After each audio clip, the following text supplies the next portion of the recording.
Jayu Park, our MC, finds himself in a post-apocalyptic world, one ridden with defeated people, scanty streets, and dilapidated buildings. Wielding a small axe, he realizes that the world is destroyed, and he feels so bleak that he thinks all that's left for him is a meaningless death. His axe continues to drip blood as the same blood stays splattered on his face. You see, our hero was once the protector of humanity, and this was why he was the first to prepare himself for the apocalypse. Jayu goes about beheading these people, and soon enough, it begins to rain, leaving him standing atop a heap of corpses. Humanity has lost all hope as it is, and the only functioning command center is littered with people traipsing around to get as much done as possible. One of the commanders rests against a wall nearby, and a few moments pass before she lifts her walkie-talkie to check on her operative. On the other hand, our boy is busy shooting down a tied-up target and simply walks away with his bloodied gun afterwards. On the other side of town, a soldier checks on the perimeter with her binoculars, and after confirming the presence of her target, she readies her sniper rifle for action. Laying down on the floor, she catches a glimpse of said target via the lens of her rifle and shoots him dead without a moment's notice. As for our hero, he's busy checking one of his numerous machine guns, keeping in mind that he only survived this long because of how much he struggled in the past. Surprisingly, even in a post-apocalyptic world, people find sources of entertainment. This is proven by the live form currently buzzing off of Jayu's laptop. His attention gets drawn to it when some keyboard warrior calls him out for posting rage bait, and more people continue to like the comment. Our boy's eyebrows gather in a frown after reading these comments, and he begins to type, readying himself to take on whatever the keyboard warriors throw at him. This is where the prologue of the story ends, and we head into the real chapter 1. The metropolitan city of Seoul is nothing if not beautiful, with its skyscrapers and elegant lakes. Magnificent 10-lane roads litter the city, and pedestrians go about their day-to-day on the sides. All of this halts when a mighty flash of light turns up above the city, followed closely by an explosion of equal magnanimity. The mushroom cloud of smoke envelops what was once a metropolis, and everything goes downhill from there. Emergency sirens begin to blare and helicopters begin to circle the city. But none of this disputes the fact that an enemy had struck them with a nuclear warhead. Truth is, things weren't always like this. It's 3 years before the nuclear attack, and our MC, Jayu Park, is walking down the street, thinking about how to make preparations in case an uncommon catastrophe hits the human race. At the time, it was a common topic, but only 2 types of people would actually prepare for such a thing. The first would be the super rich ones, and the second, people who are delusional about the world ending the next day. These types of people would be prepared to go all in and would even be ready to escape from reality. Without a doubt, Jayu Park is one of these people. He sold everything he owned and packed the cash into a duffel bag, secluding himself to gather as much knowledge as possible, knowledge that would help him survive in an apocalypse. The first and most important mission he embarks on is picking the right place to use as a bunker. For this reason, he spreads a map on the wall and pops open a marker to circle the Gyeonggi province. Apparently, he has 3 requirements that the location will have to meet before it can be considered perfect. Firstly, it'll have to be a place with sparse foot traffic, but still maintain a reasonable connection to the city. Secondly, it'll have to be a place that's advantageous for defense in cases of emergency. And lastly, it has to be price-friendly. It soon dawns on Jayu that he has to bring his vision to life on a budget.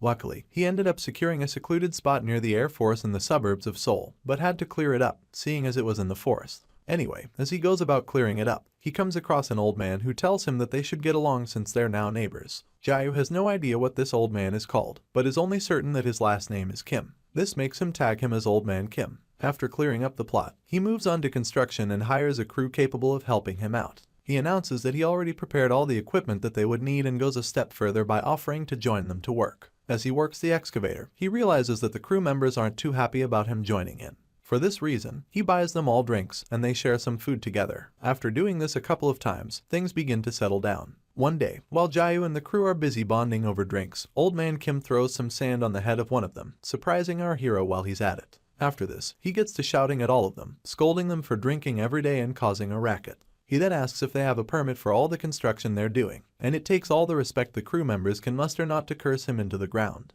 Our MC wonders if it's a countryside thing, seeing as he couldn't figure out the reason behind Old Man Kim's tantrum. On another occasion, the old man lies down in front of the excavator, leaving the driver to yell at him as he asks if he wants to get himself killed. In turn, Old Man Kim announces that they'll have to go through him if they choose to keep digging. One of the crew members grips an axe and threatens to put him 6 feet under, but Jayu is quick to tell him to calm down. He then grabs the axe from his worker and offers to deal with the old man himself should push come to shove. Obviously, our hero is not the most noble person, but just as his patience begins to grow thin, he witnesses something off. It's now 950 days to the nuclear attack and the sun is setting in Seoul. Jayu makes his way to his ongoing construction that evening, only to see some strange dude in a suit yelling at Old Man Kim. Apparently, the man thinks Gramps is being too difficult and would like him to hand over his land, going as far as offering to let the old man move in with him. In turn, Mr. Kim averts his gaze and tells him that he can't do that. This pushes the dude to scream in a bid to know why the old man refuses to sell the land.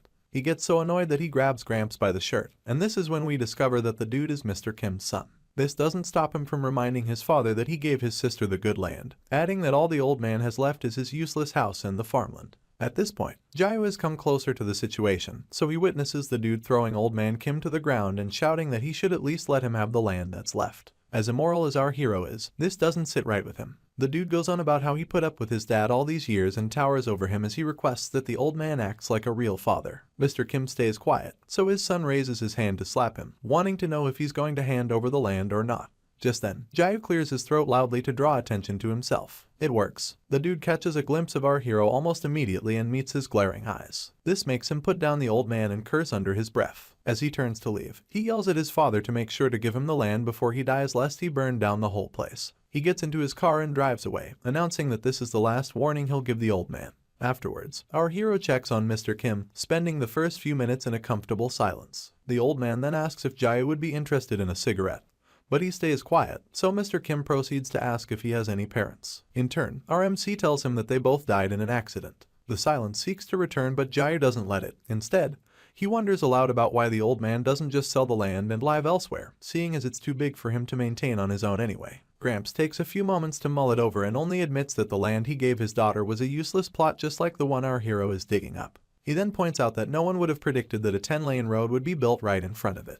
The old man rhetorically asks if our boy wants him to sell the land and move, keeping in mind that it's the same place where he and his late wife spent all their time together. After this memory comes to him, he announces for the umpteenth time that he can't move. To prevent any further discussion of the matter, he tells Jayu that he should leave, using how late it has become as an excuse. Our hero doesn't really know what he did for the old man, and still can't figure it out to this day, but the only thing he's sure of is that their short conversation opened up a 10-lane road to the old man's heart. He never disturbed their construction work after that day. The days go by pretty fast and the seasons come and go just as quickly. That's until the nuclear bomb goes boom in Central Seoul. Jayu can feel the reverberations from the explosion, and while the town gets thrown into chaos, the old man comes running to our boy's bunker. One would think he came for himself, but all Gramps wants is for our MC to help him locate his son who lives in Seoul. The look of desperation on his face makes it impossible for Jayu to turn him down, so he returns to his computer to do some digging. After a while of doing this, he returns to old man Kim to break some bad news. Apparently, it's too late for the old man's son, and upon hearing this, Gramps grips his hat and bows his head to hide his pain. Our boy goes on to warn him about another possible nuclear strike, adding that it'll be safer for the old man to come stay with him. In turn, Gramps pats his shoulder and turns down his offer, declaring that he can't just leave his home. He then thanks Jayu for the offer and turns around to leave. The apocalypse all started without any warning, so things are bound to go haywire. Take, for example, our hero's phone buzzing with a call from Wang-Soo Kim, one of the men who worked with him to build the bunker. A quick glance at the security cameras reveals that Wang-Soo is already in front of the bunker with his signature axe in hand. You see, the world has now become survival of the fittest, so those who are left unscathed are nothing but enemies if they seek to live through it. Unfortunately, old man Kim lacks the heart to continue, and goes on to take his own life by hanging himself. With this in mind, Jayu Park steps out of the bunker, wielding an axe of his own, and comes face to face with Wang-Soo soon enough. 852 days before the nuclear attack, Jayu and old man Kim went hunting. Gramps shot down a boar on his first attempt and the poor animal squealed upon impact. After this, the old man went on to ask if they got the beast and excitedly walked up to Jayu, who was crouched right beside it. Gramps was easily impressed with how big the boar was, and broke into a story about how he received a commendation for his marksmanship back when he was part of Special Forces. This piqued our hero's interest, so he looked into it later and found out that the old man really used to be part of the Defense Forces. That aside, Jayu also realized that a rifle would make for a useful weapon, but wouldn't be sufficient on its own. For that reason, his eyes were set on the nearby Air Force base where Korean and American soldiers alike were stationed. Apparently, hunters, the soldiers who were specialized in hunting down large monsters, were also stationed in the base. Our boy only saw the place as a joint to stockpile weapons in case of an apocalypse. He had a plan set in place, and it involved putting on protective gear and looting the base for supplies and weapons under the shadow of chaos. This was because our hero already deduced that the areas surrounding the Gyeonggi province would be prime targets for attacks if war were to break out. Just as he was awaiting the opportunity to strike, Jayu got an offer from the most unexpected place. One of his workers walked up to him and wondered aloud if he had any guns. The one who made this offer was none other than Wang-Soo Kim. And a month later, he doubled down, letting our hero know that there are tons of people like him in China. You see, Jiao already knew that Wang Su was a Korean who used to belong to the Chinese mafia, but he quietly listened as the man went on about how Western news hid the fact that a lot of Mongolian castles were destroyed by monsters. Apparently, Wang Su was certain that hundreds of millions of people died from the incidents, and that's why many others have been spending so much money building shelters just like Jiao. Our hero was also aware that Wang Su had given up the shady life and was only doing manual labor in Korea to earn some money, so he listened as the man advised him to arm himself since he already had the bunker part down. Jiao rubbed his chin as he mulled it over, and despite Wang Su's mannerisms seeming like he just wanted to show off his connections, he couldn't find a reason to turn down the offer. For this reason, he stretched out his open hand to shake on it, telling Wang Su that he would like to take a look at some merchandise once they rounded up construction. In turn, the ex-mobster shook his boss's hand and promised that he wouldn't regret it. Fast forward to the day of their transaction. Jiao arrived at the agreed-upon location much earlier than the others. He had paid a private investigation firm to do a deep dive into Wang Su, and they discovered that he was part of the mainland Shanghai triads. This wasn't just any gang, and they were not the people to play with. Unsurprisingly, they were also the ones Wang Su used to pull off the arms deal with our hero. Soon enough, the ex-mobster screeches his vehicle to a halt, steps out, and tells Jiao that he came quite early, all while blowing hot air into his palms. He then announced that his guys would arrive soon and urged our boy to wait with him. Jiao never cared about Wang Su's past or how he got the guns. All he cared about was that they got to him. The retired gangster spent the next few moments on his phone, and our hero noticed that he was talking to his daughter. He asked about the child, and the ex-mobster ruffled his hair as he revealed that the girl just turned 7. He then pointed out that she's quite the troublemaker, adding that he has no idea where she got it from. Their little rapport got interrupted when a white truck pulled up and honked from a nearby distance. Wang Su then announced that those were his guys and urged our boy to follow him. Together, they approached the arms dealers, who wasted no time putting a wooden crate in front of their latest customer. They went on to explain that within the crate lay 3 Type 56 assault rifles with 300 rounds of Type 7.62 and 3 magazines on the house. Of course, Jiao pulled the rifles out to check them for himself and confirmed that they were all in good condition, with no mechanism issues whatsoever. He then put down the last of them and watched as Wang Su conversed with his mafia buddies in Chinese. They seemed to have told him something weird because he abruptly stopped speaking and made his way to where Jiao was standing, leaning in with this ominous look plastered on his face. Our hero stayed as calm as a lake in a secluded village, and only listened as Wang Su tried to confirm if he planned to live alone in the bunker, adding that it's a lot of space for one man. Jiao kept his eyes peeled as the ex-mobster kept pressing against one of the rifles, but it didn't stop him from confirming that he planned to live alone. Wang Su flared at him in response, so our MC asked him if there was any problem whilst grabbing hold of the axe hidden beneath his coat. The retired gangster switched his expression almost immediately, smiling and revealing that there was no problem at all. In turn, Jiao admitted that he only needed the space so he could invite a lot of people over. It was unclear if Wang Su bought it, but he threw his arms in the air and called our hero a socialite.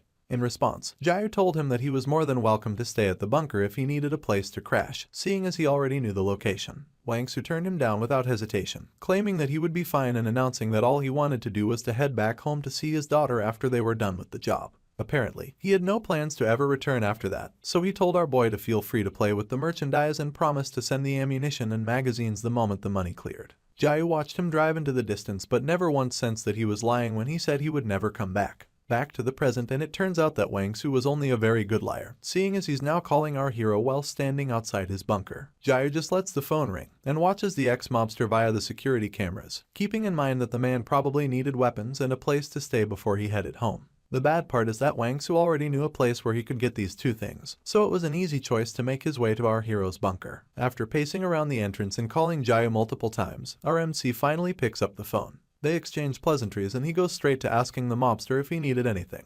In response, Wang Su claims that he stopped by to hand over the ammo and mags, seeing as the money cleared pretty quickly. He then asks to know our boy's location. This is all the information Jiao needed to know that the retired gangster was here to cause trouble. With this, he ends the call, grabs an axe right off his table, and makes his way out, keeping in mind that the one good thing about this misfortune is the fact that his enemy came to the bunker alone. Jiao and Wang Su stand before each other, similar weapons in hand and similarly lifeless eyes attached to their heads. Our MC resolves to deal with this opponent while he's still alone, so he stays as calm as possible, waiting for the mobster to make the first move. As predicted, Wang Su rolls up his sleeve and dashes in our hero's direction, simultaneously swinging his axe in one swift movement.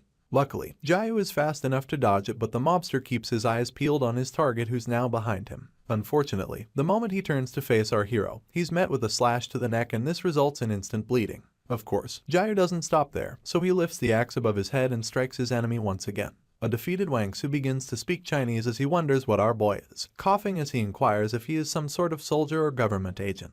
The more he speaks, the more blood gushes out of his throat and splashes on the ground. RMC, who now has the mobster's blood splatter all over his face, just glares at him from above, watching the poor man grab his leg and beg for his life. Wangsu grips our hero's trousers even more and pleads with him to let him live, but Jiao declares that he doesn't think such a thing will be possible. He then points out that even if he spares the life of the gangster, he would end up bleeding out. Amidst his struggle for breath, Wangsu summons enough courage to request that RMC finishes him off quickly. In honor of this request, Jiao strikes down the gangster one more time, bathing his axe with the crimson of his blood. Wangsu lays lifeless on the ground as his phone begins to buzz. This draws our boy's attention, so he squats to fish out the device, wondering if there are more mobsters in the area. Unfortunately, he discovers that it's only Wangsu's daughter calling, so he clicks the end button. Consequently, the phone buzzes with a text from her which implored her father to come home soon. Sadly, this does nothing to tug on our boy's heartstrings, and this is because he doesn't have the luxury to dwell on such emotions. Not anymore. 29 days after the nuclear attack, our hero drives an industrial cart over to the Air Force base. He waited this long only because he wanted to give all the radiation in the air a chance to die down. Wearing a gas mask, he walks into the base with no one to stop him and puts up a frown to show how perplexed he is. This is because he found the base filled with more than enough weapons to arm a private army. He heaves a tired sigh, slouching his shoulders as he realizes that the plan he thought up roughly turned out to be the perfect one. At this point, he notices a body burn to a crisp at the steering wheel of a nearby vehicle, but all he can think about is whether Wangsu Kim would have survived if he had never made that gun deal. He then turns away from the burnt corpse and strolls back to his industrial cart, wondering if the mobster would have reunited with his daughter in this messed up post-apocalyptic world.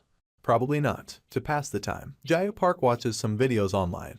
He had come to like a streamer known only as Anon337. This time, Anon337 uploads a video tutorial about how to make wool felt dolls, so our hero has his materials ready. Apparently, the streamer's daughter really likes the dolls and he feels the need to let his viewers know this. Moving on, the streamer instructs his viewers to start by molding the wool into a ball, adding that it might be difficult to grab the right amount of wool if this is anyone's first time. Jiao gives it his full concentration, seeing as wholesome videos like this keep him grounded. You see, this video wasn't uploaded before the war, but was uploaded only recently to an online community for doomsayers, known only as Viva Apocalypse. With the help of a businessman named Melon Mask, who provides internet via a satellite network he calls Galaxy Link, the people still have access to the internet in this post-apocalyptic excuse for a world. Anyway, Jiao stays on the wool doll video as he acknowledges that survivors get to interact and identify each other over the internet, thanks to innovations like the Galaxy Link. Soon enough, our hero reaches the end of the tutorial video, with Anon337 telling his viewers that all they have to do is to clean up the little imperfections in their dolls. After this, he plops a wool sheep doll on his table and rhetorically asks his viewers if they think it's easy. Unfortunately, Jiao's sheep doll looks nothing like that of his favorite streamer, and it reminds him of a villain he saw in a horror game. A year passes in a flash and the war seems to only get worse. The nuclear attacks have stopped, but a greater problem takes its place: enormous tentacled monsters. A large amount of these monsters have been spotted in various places and the government has totally lost control of the situation. Worse off, a return to normalcy seems like it's never going to happen. On the live forum, some people complain about the increasing number of refugees, and others about people snooping around their bunkers. Sadly, as they complain about refugees, some members of the forum begin to go offline for extended periods of time. People begin to chat about some bastards attacking bunkers, and others threaten to shoot whoever shows up at their doorsteps, raider or not. Our boy just stayed as an observer, sifting through posts to keep himself abreast of the situation. For this reason, he's certain that people who want to kill those showing up at their doors may not be overreacting. On the forum, there's a user who goes by the alias Defender, and for some reason, Jiao blocked him earlier than others. It turns out that this Defender person has been labeled as the Human Hunter, seeing as he already has a signature way in which he kills his victims: an opaque plastic bag over their heads and a sticky note where their faces should be. After the war began, Defender also began to periodically upload proof of his kills, with him slashing the faces of some victims through the plastic bag. Jiao is certain that this person isn't doing it for fun, but only for the purpose of warning others not to come close to his territory. Later on, Defender jokes about making home visits, adding that it could be time to track others nearby, seeing as there's no one left in his area. A concerned citizen wonders how he's going to do that, only for the human killer to explain that he would simply figure out people's locations using the pictures they've uploaded. Our boy finally unblocks him just to go through his posts and comments, and this makes him slowly realize that Defender is addicted to murder. Jiao clasps his lips as it dawns on him that people are right to be on edge after seeing the types of unhinged things this lunatic uploads. Unfortunately, he takes things too far. Defender got to Anon337, our hero's favorite streamer, and the sight of his murder makes him shudder with rage. 395 days after the first nuclear attack, winter comes to Seoul. People continue to tag their online friends in hopes that they will one day reply and prove that they're still alive. Unfortunately, that day doesn't come. More members of the forum become inactive, so much so that the offline users outnumber the active ones. Our boy has gradually grown accustomed to losing people, mostly because there's no way of telling who'll go missing next, and that includes himself. One day, Jaya scans his perimeter with the help of his binoculars, only to find a group of 4 men lounging in the trunk of a car in the distance. One of them seems familiar. He's none other than Chief Hong, and he's escorted by other workers who helped to build our hero's bunker. Armed to the teeth with rifles, they make their way closer to the bunker, and it becomes obvious that they made the switch from construction work to raiding. Jaya just smirks and calmly strolls to where he stashed his artillery. He slowly pulls the door open and it creaks until it reveals enough weapons to arm a small village. Seeing as these men went out of their way to pay our boy a visit, he concludes that it's only right for him to repay them in kind.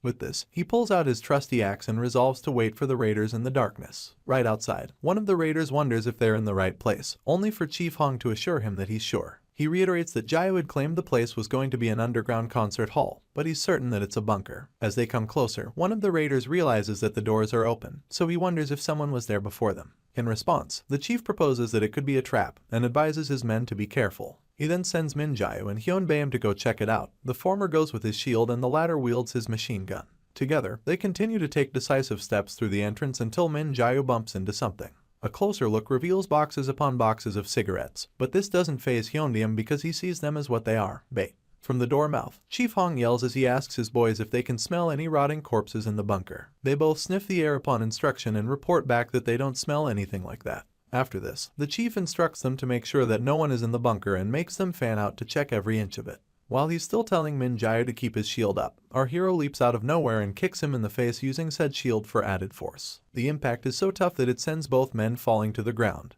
But Hyunbaeum is quick enough to open fire the moment his back touches the ground. In response, Jayu throws his axe at him and instantly concludes that he's dead before the axe reaches its target. True to his conclusion, Hyunbaeum's brains splatter all over the place, pulling away Min Jayu's attention. Before he can refocus, our hero matches his shield once again, using it to hit his head and send him back on the floor. Covering the distance, our boy retrieves his now bloody axe from his last victim's head and presses Min Jayu down with his foot, leaving the poor man to beg for his life. With a deadpan look plastered on his face, our hero wastes no time swinging his axe once again. Afterwards, the chief comes calling, trying to figure out if his men are still alive. Jayu, who now has blood splattered all over his face, overhears this and goes closer to the entrance of his bunker, keeping in mind that he only has 3 enemies left to take out. Out in the snow, one of the raiders tells Chief Hong that he's heading inside, but gets told that he'll die if he does that. Instead of his idea, the chief asks if he brought the tear gas and urges him to use that to lure Jayu out of hiding instead. Little do they know that our hero has been eavesdropping the whole time. With this new information, Jayu acknowledges that the chief is a smart man, and to counter their plan, he slams a button nearby as he tells himself that he won't let the plan come to fruition. Apparently, this button is responsible for shutting the doors, and the moment they slam shut, the remaining raiders curse under their breath. Chief Hong tells them not to worry and suggests that they find the ventilation system. Seeing as he helped build the place, the chief is certain that the door our hero just closed is the only exit. For this reason, he believes that everything will be over the moment they drop the gas into the vents. Meanwhile, Jayu makes his way back to his artillery station and picks a machine gun as he realizes that he never thought he would end up in a back and forth battle with a group of raiders. After this, he pushes the entire station aside and reveals a trapdoor hidden behind it. Apparently, this is something Chief Hong has no idea exists. It turns out that after the chief and his crew finished working on Jayu's bunker, he used what he learned from them to expand it. Our hero then makes his way into the trapdoor and through a tunnel he had created on his own time, following it until he comes across another door leading outside. He bursts into the shivering snow, keeping in mind that his enemies never expected that they would be walking to their deaths. The chief and the remaining 2 raiders begin to complain after unleashing a can of tear gas and getting no reaction from our boy. They're oblivious to the fact that their target is now behind a nearby tree with an assault rifle in his hands. They decide to open another can of tear gas in hopes that this one will drive him out, only for Jayu to suddenly open fire on the raider holding the can. Chief Hong has his mouth open from the shock and can only watch in horror as our boy blows a hole through the head of his second crewmate. Now left alone, the chief lifts both his hands in surrender, but our hero would like to know how many more raiders came with him. In turn, the man explains that he's the last one standing. But a skeptical Jayu presses the nozzle of his gun against his skull to ensure he's not lying. This time, the chief swears that it's just him, so our boy instructs him to carry the bodies of his crewmates and dump them in the truck they came with. Some time passes and Chief Hong finally loads the bodies into the trunk. But Jayu notices something that makes his eyes shoot open and his body shudder. He then shoves the chief aside and begins to search the trunk until he finds the exact doll that Anon 337 made. Without explaining himself, he strikes the chief's head with the back of his rifle, sending him falling on his butt upon impact. Jayu tells the man to start talking, drilling him to reveal what he did to Anon 337 and asking him if he killed everyone in his bunker. Still nursing his bruised face, Chief Hong tries to explain that it's all a misunderstanding. But our impatient hero just smacks him in the face once again. He goes on to grab his shirt, leaving the chief to reveal that they only met one man at the bunker, not to mention the fact that they weren't the ones who killed him. Jayu glares at the chief for a few moments, as though wondering whether or not to believe him, but ultimately, he asks Mr. Hong to take him to the bunker. The journey was shorter than he expected, seeing as they arrived at the bunker after driving for only 30 minutes. Still holding the chief hostage, our hero pushes him into Anon 337's bunker, acknowledging that this was where his favorite streamer made his videos. Sadly, the corpse of said streamer lay bloodied mere steps away from where our boy is standing. He begins to picture the culprit shooting down Anon 337, and the smirk that would come on his face makes our boy really mad. He then resolves that this is definitely the work of the human hunter. Jayu can't help but stare at the lifeless body of his favorite streamer, and this brings back memories and intuitions all at the same time. He recalls a time when Defender posted 2 deaths, alongside a caption about hoping that intruders just freeze to death. You see, our hero is well aware that anyone can gather more information from dead bodies than the public thinks. You can figure out the cause and time of death, the types of weapons used for the murder, and even the techniques applied by the liver. The icing on the cake is how a murder can be used to tell the killer's attitude towards death. A swift memory comes to him at this point, one where he's already dressed in a bulletproof vest and playing the role of team leader. He had come across some decomposing bodies and updated his teammate that he couldn't figure out anything about them.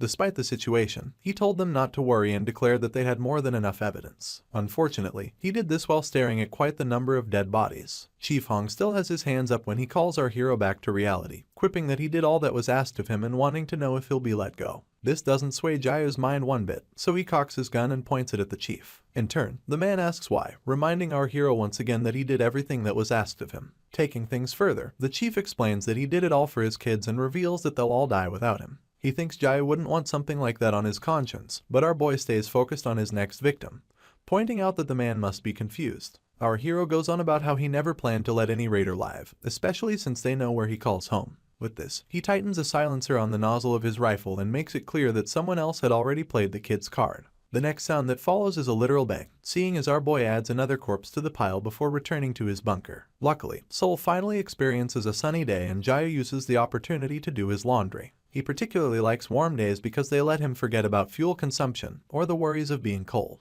He just sits beside his drying clothes and basks underneath the sunlight in peace. Unfortunately, any relaxation one gets in this post-apocalyptic world also comes with equal risks. Proof of this is the drone floating above Jayu's head as he attempts to enjoy a moment of peace. Someone tagged Dongtenum had come on the live forum to talk about seeing the same drone and how the raiders were using a welding torch to make their way into his home. He's speculated to live in a high-rise building in southern Gyeonggi province, and because he had no way to defend himself, this bastard threatened to take out the entire Dongtan area with 10 tons worth of TNT. Of course, a post like this was received in different ways, and despite sharing info on the raiders, other survivors in the Dongtan area were pissed off to see it. The post also taught Jayu that the tactics being used by these raiders were evolving, not to mention the fact that they might also have accounts on the forum. For this reason, information that others post in order to seek help could easily put them in danger. That day, all of the users of the forum learned that whoever had no way to defend themselves would not survive. Soon enough, the idea of forging a collective springs up and the survivors begin to prepare, in their own way, to fight back against the enemy. As expected, our hero's line of thought was the exact opposite.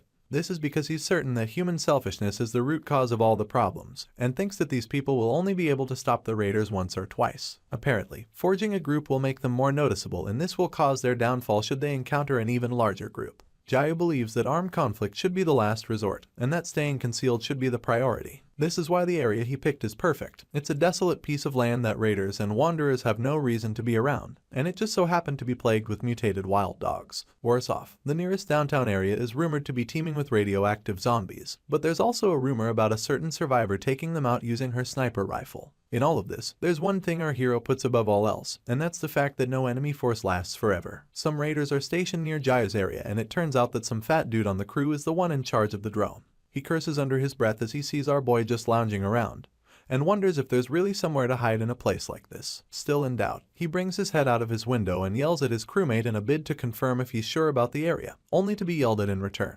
His crewmate asks him how anyone would mistake a military base for something else, and asks him if he's sure he's using the drone to check out the right area. In turn, the fat man curses at this crewmate for being rude and promises to take his share of the profits if this trip turns out to be a waste of gas. While circling the area, his drone comes across a woman in military uniform, stationed on the high floors of a complex. The fat dude can't help but leer at her, and begins to wonder if her uniform means she's American. He then turns around and announces that he has found their next prey, but is welcomed by his crewmates yelling for help. Unfortunately, ferocious mutant dogs have sniffed out their location and are now having their way with as many of the men as possible, and by that, I mean biting their heads off. Blood and chaos erupt immediately, and the fat man watches with as much horror as a kitten trapped with a crocodile would show. Up next, he troubles the driver to step on it, and when asked what would happen to the others, he screams that they're already dead. Mid-sentence, one of their teammates gets thrown on the hood of their vehicle with his neck spilling blood. This makes it quite difficult for the driver to see in front of him, and ultimately, he crashes into a streetlight.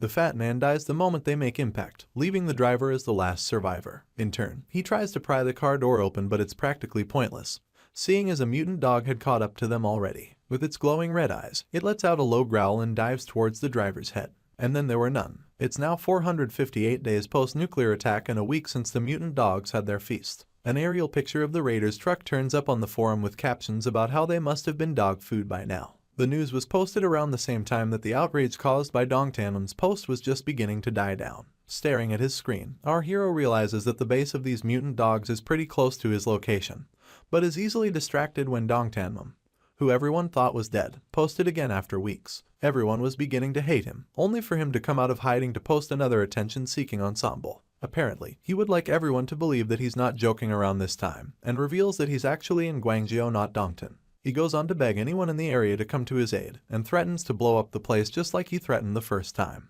Dongtanum had lost in the court of public opinion, so no one paid attention to his pleas. Unfortunately, he was telling the truth this time and is now amidst tears as the raiders pry the door to his home open. For this reason, he makes good on his promise and blows up the entire block. After the explosion, Defender comes online to ask if anyone heard it, wondering if Dongtanum is really dead this time. Jiao notices this post immediately, and keeps in mind that Defender stays near Guangzhou. At the moment, his mind is more occupied with identifying the threats nearby, and one of them is the American soldier shooting zombies in the head with a sniper rifle. Hooded under the cover of night, our hero makes his way to the complex from where she does her killings and stares up at the building as he resolves to pay his new neighbor a visit. Right before Jiao's eyes, a shot comes flying from the top of the building and into the head of one of the zombies. You see, the area is one of the few neighborhoods close to our boy's bunker, and he fears that it has become home to a lunatic sniper. In turn, he squats to the ground to check out the hole caused by the sniper's warning shot, only to deduce that the time between the warning shot and her targeted shot was basically non-existent. He wonders if she may be trying to say that she has no choice but to shoot.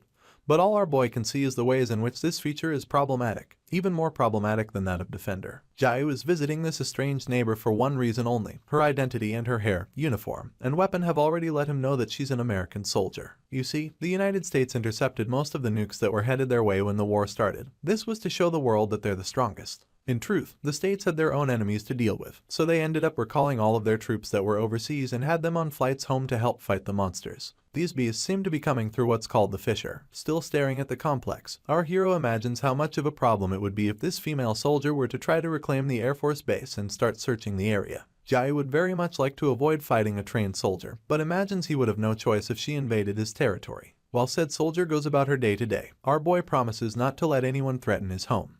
That brings us to the end of this episode on Chapter 5. I picked up this series because the Arctic Cold War series on my channel is a certified banger, but sadly updates too slow. Since this is kind of a similar survival setting, I thought you guys might enjoy it too. Let me know your thoughts in the comments down below, and I'll see you guys in future uploads. Until next time.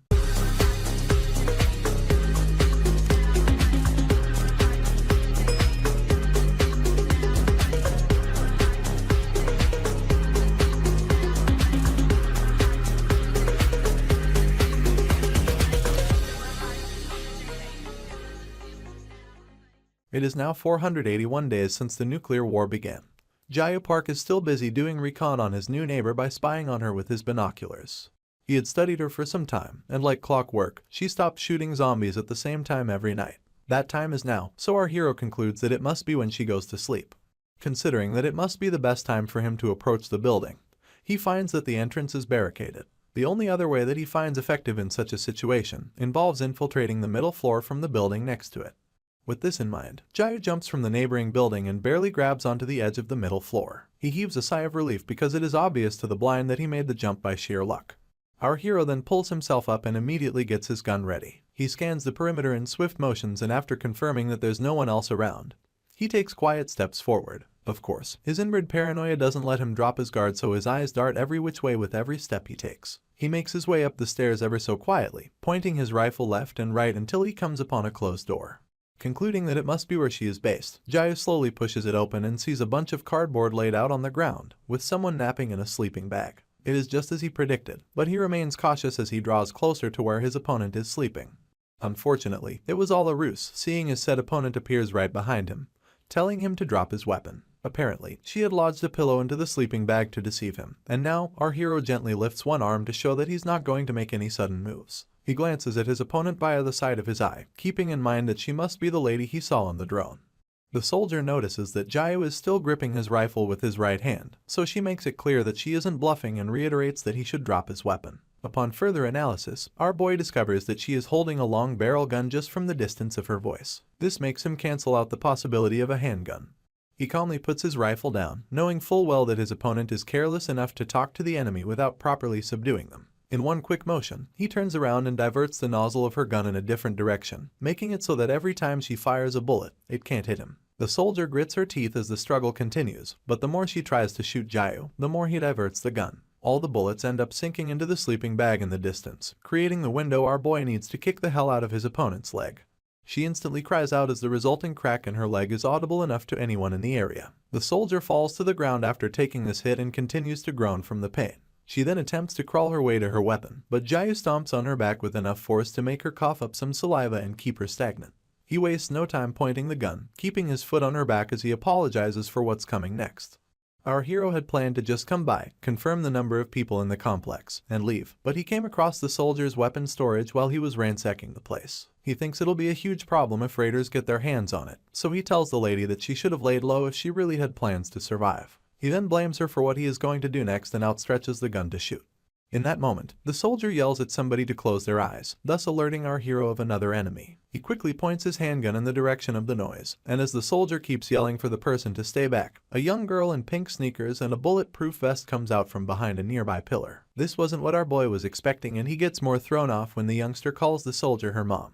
In turn, his opponent grits her teeth and summons strength from within as she smacks Jayu silly. This is enough to get him off her back and even surprise him that she is still strong enough to break free. Our boy then resolves to kill her before she can do anything else, but is surprised once again as the soldier dashes past him to hug her daughter. While she is squeezing the girl in her embrace, our hero follows her with his eyes, admitting to only himself that he expected his opponent to reach for her rifle. It was the best option that would bring about her and her daughter's survival, and the fact that she didn't choose it makes Jayu conclude that the soldier isn't some bloodthirsty lunatic. It becomes clear that Seoul is practically a jungle to the soldier, a foreign land where she is stuck and can't speak the language, not to mention facing the post-apocalyptic world with her daughter. The only choice someone like her has is to pull the trigger on anything she sees. Well, anything but our hero. She tries to shoot him, but he easily kicks the pistol out of her hand and tells her that he lives nearby. He then makes his fingers like a trigger and warns that if she ever disturbs him, he'll shoot her dead. He asks if she understands, and announces that the soldier should just stick to her area and protect her kid. The daughter just stares at Jayu as he outlines the rules, only to whisper a few words of interpretation to her American mother afterwards. Our boy concludes that his point must have gotten across, but the youngster speaks up to ask if he has any medicine.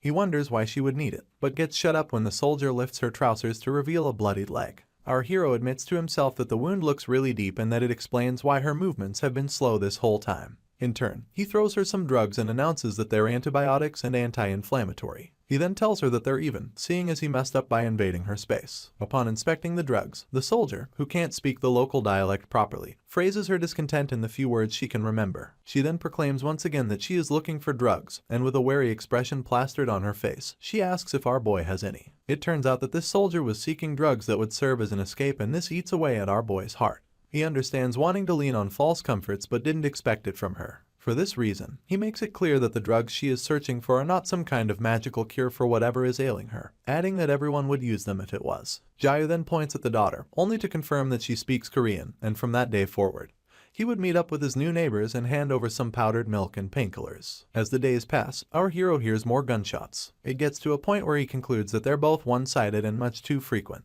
Back when the soldier had asked him for drugs, she looked like she was at her limit, so our boy deduces that the gunshots could be for something other than keeping invaders away. He deduces that it could be a symptom of the madness she is facing. His thoughts get interrupted by a flash of light, and when he checks out the point of origin, he notices that it is coming from his new neighbor's complex. She was using Morse code to tell our hero where to meet. Out of curiosity or caution, Jaya shows up at the agreed-upon location, only to find the soldier's daughter instead. She immediately tells him that her mother is sick, so he follows her to the complex to see for himself. Unfortunately, he is met by a sight he did not expect. The soldier had surrounded herself with the most American paraphernalia she could lay her hands on, including flags, magazines, and the likes. She is now at the helm of her sniper rifle, finding comfort in these small items rather than turning to drugs. Upon noticing our boy's arrival, she sits up and takes a look at him. Soon enough, Jaya begins to renew her bandages and the soldier tells him that her enemies have RPGs and attack through the night. Apparently, the wave of raiders attracted by the gunfire prevented her from treating her leg properly. For this reason, it got inflamed. After Jaya rounds up the dressing, mother and daughter share an emotional hug, followed closely by the soldier admitting that she misses her home so much, and that she misses talking with her family and friends. Basically, she would like to communicate with people, but her home is so far away. She stares off in the distance as she says this, and then turns to look at her daughter. In no time, she goes back to asking our hero if he has any drugs on his person, but his eyes carry so much judgment. A swift memory of a lady protecting a little girl from zombies comes to his mind, but he brushes this aside to tell the soldier that he won't give her the type of drugs she is looking for, no matter what happens. He then makes it clear that escaping reality won't fix the problems that are in front of her and offers to help by reducing the problems she has to deal with. For this reason, he also makes it clear that he'll be borrowing some of her weapons. On a certain night in Seoul, it is raining lightly, leaving a group of raiders no choice but to come together and light fires to stay warm. Little do they know that it is the same night that Jaya Park chooses to attack them. He made sure it was a rainy night so he could level the playing field, mostly because he lacks the home advantage. There's also the low visibility and the gathering together, both caused by the rain. Mere inches from where these raiders are talking, our hero notices some boxes and easily recognizes them to be the RPGs the soldier talked about. In preparation to dwindle their numbers, he readies an RPG of his own, leaving the unsuspecting raiders to continue laughing among themselves as though they have all the time in the world. Well, they soon notice that they don't, seeing as the rocket-propelled grenade suddenly rushes towards their camp faster than they can run. It is escorted by a contained explosion, not satisfying enough for our hero because he wanted to take out as many as he could with a single attack. Without slowing down, he peels out his machine gun and opens fire on the surviving raiders, hitting a bunch of them before they can even reach for their weapons. Just like Schwarzenegger in Terminator, Jaya's machine gun sprays bullet after bullet as the resulting sparks brighten the rainy night.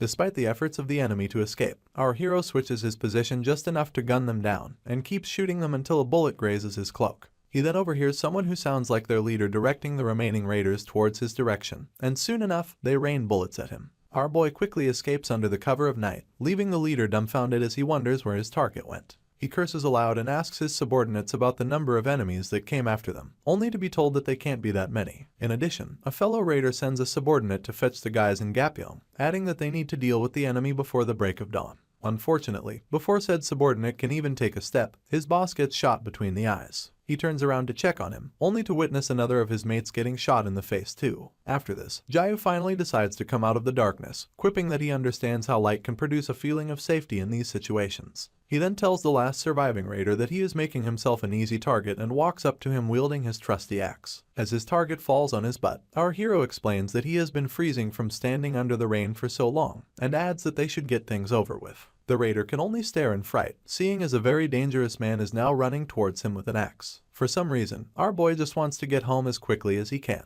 The rain continues to pour that night, but Jaya successfully makes it home in one piece. He even invites the soldier and her daughter over and has the former lie on the couch as he uses an online tutorial to properly tend to her wound. The daughter, on the other hand, turns out to be a very curious girl, seeing as she successfully annoys our hero by asking him what his toilet is doing out in the open. In response, he just begs her to stay by her mother's side.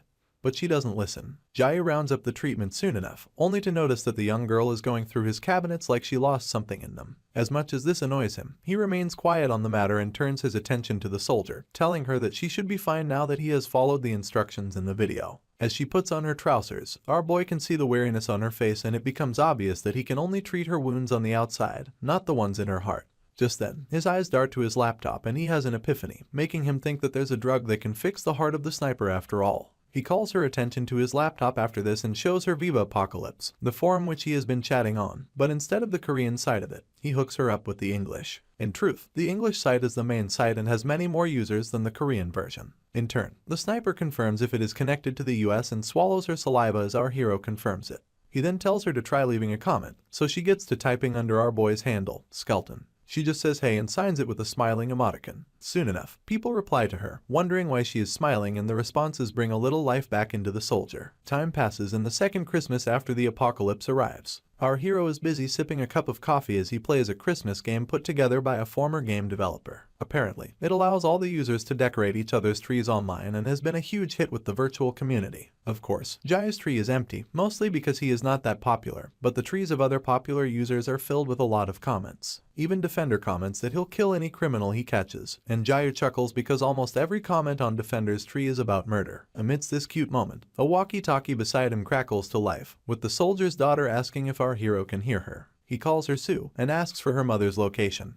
only for her to reply that the sniper is sleeping. Apparently, the lady would love to borrow Jaya's laptop so she can count down to New Year's with people in America. You see, the day our boy had shown her how to use the forum, the soldier was so happy that she thanked him. After this, she finally introduced herself as Rebecca and told him that her daughter's name was Sue. She even asked for his identity, but Jayu, being skeptical of everyone, just told her to call him by his forum handle, Skelton. After that day, they decided to stay in touch. Back to the present, our hero tells Sue that her mom can borrow the laptop and quickly tells her that they'll talk later. The youngster stops him from leaving, only to excitedly wish him a Merry Christmas. This shocks our boy into temporary silence and then brings another smile to his face. In response, he also wishes Sue a Merry Christmas and tells her to stay alive. Just then, he gets a notification about someone adding a comment to his tree, and when he checks it out, he realizes that it is from a certain John Lennon. Jai isn't particularly happy to see the message, given that John Lennon isn't a name he expected to hear again. This leaves our boy wondering why anyone would associate that name with him, the name of a man who's only now a ghost. This name, Jai is very familiar with. It is 945 days before the nuclear attack and our hero has just come across the Viva Apocalypse platform, an internet community for doomsayers. The system operates on a dedicated server, so every information, including legalities, was okay as long as it was related to the apocalypse. For this reason, users from all walks of life contributed to it and it quickly became the largest apocalypse platform in the world. Meanwhile, Jai was bored just sifting through the comments, seeing as it doesn't seem worth the money he had to pay. People would come online to lament about how the rich shouldn't complain, and it leaves our hero wondering why he paid to watch a bunch of whales throw money around. He joined the platform because he didn't know where to start, but now he realizes that there's nothing useful on it. Just as he wishes he had invested the cash into his bunker, he comes across a comment that catches his attention. He takes a moment to read the title, and ends up leaning closer to his computer. A certain John Lennon had posted something about the importance and uses of a dummy bunker, stating that they're enormous for long-term survival. He also mentions how to connect the dummy bunker to the main one just to use it for surveillance and engaging would-be intruders. At this point, Jaya begins to read the piece out loud, especially the part where John Lennon mentions preparing C4 in case someone breaks in, adding that they can deal with potential intruders with only the press of a button. Our hero can't help but admit that all of this man's other posts are also helpful, not to mention the fact that his thinking is way ahead of Jayu's, but their survival philosophy is exactly the same. With this, our hero grows an interest in John Lennon and goes searching for the kind of person he is. Of course, others began to notice him too and he lit a fire within the community. A man with his unique insight into every field easily causes speculations about his identity, and our hero keeps his eyes peeled for any more information. In due time, John responded to the speculations in quite the weird way, covering his face with a post-it note reading John Lennon verification. The form of identification he put forth states that he is a hunter, and this piques John's interest even more. As it turns out, strange phenomena known as fissures occurred in various parts of the world over a decade ago. Not long after that, monsters began to pour out of these fissures, causing the governments of the world to establish a branch capable of dealing with this new threat. These people were known as hunters and they were professionals specialized in eliminating monsters. One day, a giraffe-like beast with 4 sets of teeth where its head should be showed up through the fissure, alongside a host of other monsters. The hunters spoke amongst themselves as one of them warns the other about the detected monsters and announces via the radio that they are about to begin the elimination process. This was a team of select hunters, but they raised heavy machinery against these beasts and began to take them out. Together, they opened fire on the giraffe monster as it reared its numerous teeth. Unfortunately, the moment they rounded up with it, the ground began to rumble, a telltale sign that the fissure was about to unleash yet another monstrosity. Someone who looked very much like our hero was among this select team. Although shrouded in darkness, his trusty axe gave him away. True to their suspicions, a fissure appeared in the sky and Jiao alerted his teammates about the incoming monsters, which turned out to be wyverns. Although the identities of top-ranking hunters were considered a state secret, they remained professional soldiers with the credentials to back it up. Back to the present, or the past, our hero just stares at John Nennon's hunter ID and instantly concludes that he is not at the top-ranking level. Regardless of this, the ID added to his credibility. With a vast wealth of knowledge and a hunter license that people would only see in TV shows, John Nennon quickly became the top figure within the community. The more attention you draw, the bigger a target you become. At least, it is what happens with John. You see, the more popularity and influence he gained, the more haters he got. And soon enough, they used whatever they could come up with to attack his posts. One of the trolls accuses him of posting a fake license just because he covered his face, and our boy reads this as he digs into a bowl of ice cream. He views the comments as weak and concludes that none of them can put a dent in John's reputation. This is because Jiao refuses to believe that John is foolish enough to respond to these people. Sadly, our hero gets a reality check so great that he pauses his ice cream to confirm that he is seeing right. It turns out that John did respond, and even did so with a mirror selfie and a self-absorbed caption. Of course, the people used this opportunity to eat him up, complaining that he could give up his identity over such a small matter. Some call him a jackass, and others refer to him as average as hell. Basically, the community turns on him almost immediately, and things get worse when it gets revealed that he is a D-rank hunter. Seeing as it is the lowest rank, the internet trolls have a field day with this information. Jiao, on the other hand, thinks that John should have stuck to making informative posts, and stops worrying about him because he did it to himself. Surprisingly, the low-ranking hunter doesn't stop there. He goes on to post an invite for an offline meetup, and our boy can only see this as a more direct approach. Fast forward to 600 days before the nuclear attack, and the first offline meetup takes place. John Nennon laughs loudly as he tells everyone that his real name is Sang Hyogu. By everyone, I mean 10 people including Jiao Park. Their host announces that the 9 of them should get all-you-can-eat pork belly for themselves and adds that he won't be eating because he is on a diet. Unfortunately, this plan won't work, given that the owner of the restaurant is some grumpy old lady who tells him that he has to order if he plans to stay. Sang Hyo seizes this opportunity way too easily and munches on his meal like he has been starving for days. Not long after this, the older and wealthier members get up to leave, looking more disgusted than ever. Jiao, like most times, remains unimpressed. He stays anyway and listens to Sang Hyo go on about how a war is coming and how his money is on China starting it. He then brings up the fact that there are way too many fissures in the world at the moment, not to mention the high levels of internal conflict that the higher-ups are claiming is out of control at this point. As the D-rank hunter continues to drink his butt off, he shares information that any well-meaning person would have figured out even if they weren't hunters. With his cheeks red as strawberries in bloom, a half-drunk Sang Hyo announces that he doesn't think he and our hero have been properly introduced. In response, Jiao introduces himself as Skeleton, thus reminding the D-ranker to ask about his ongoing bunker construction. Our hero opens up about running into some trouble and bows his head as he adds that it is quite difficult to find a trustworthy company to install a fuel tank.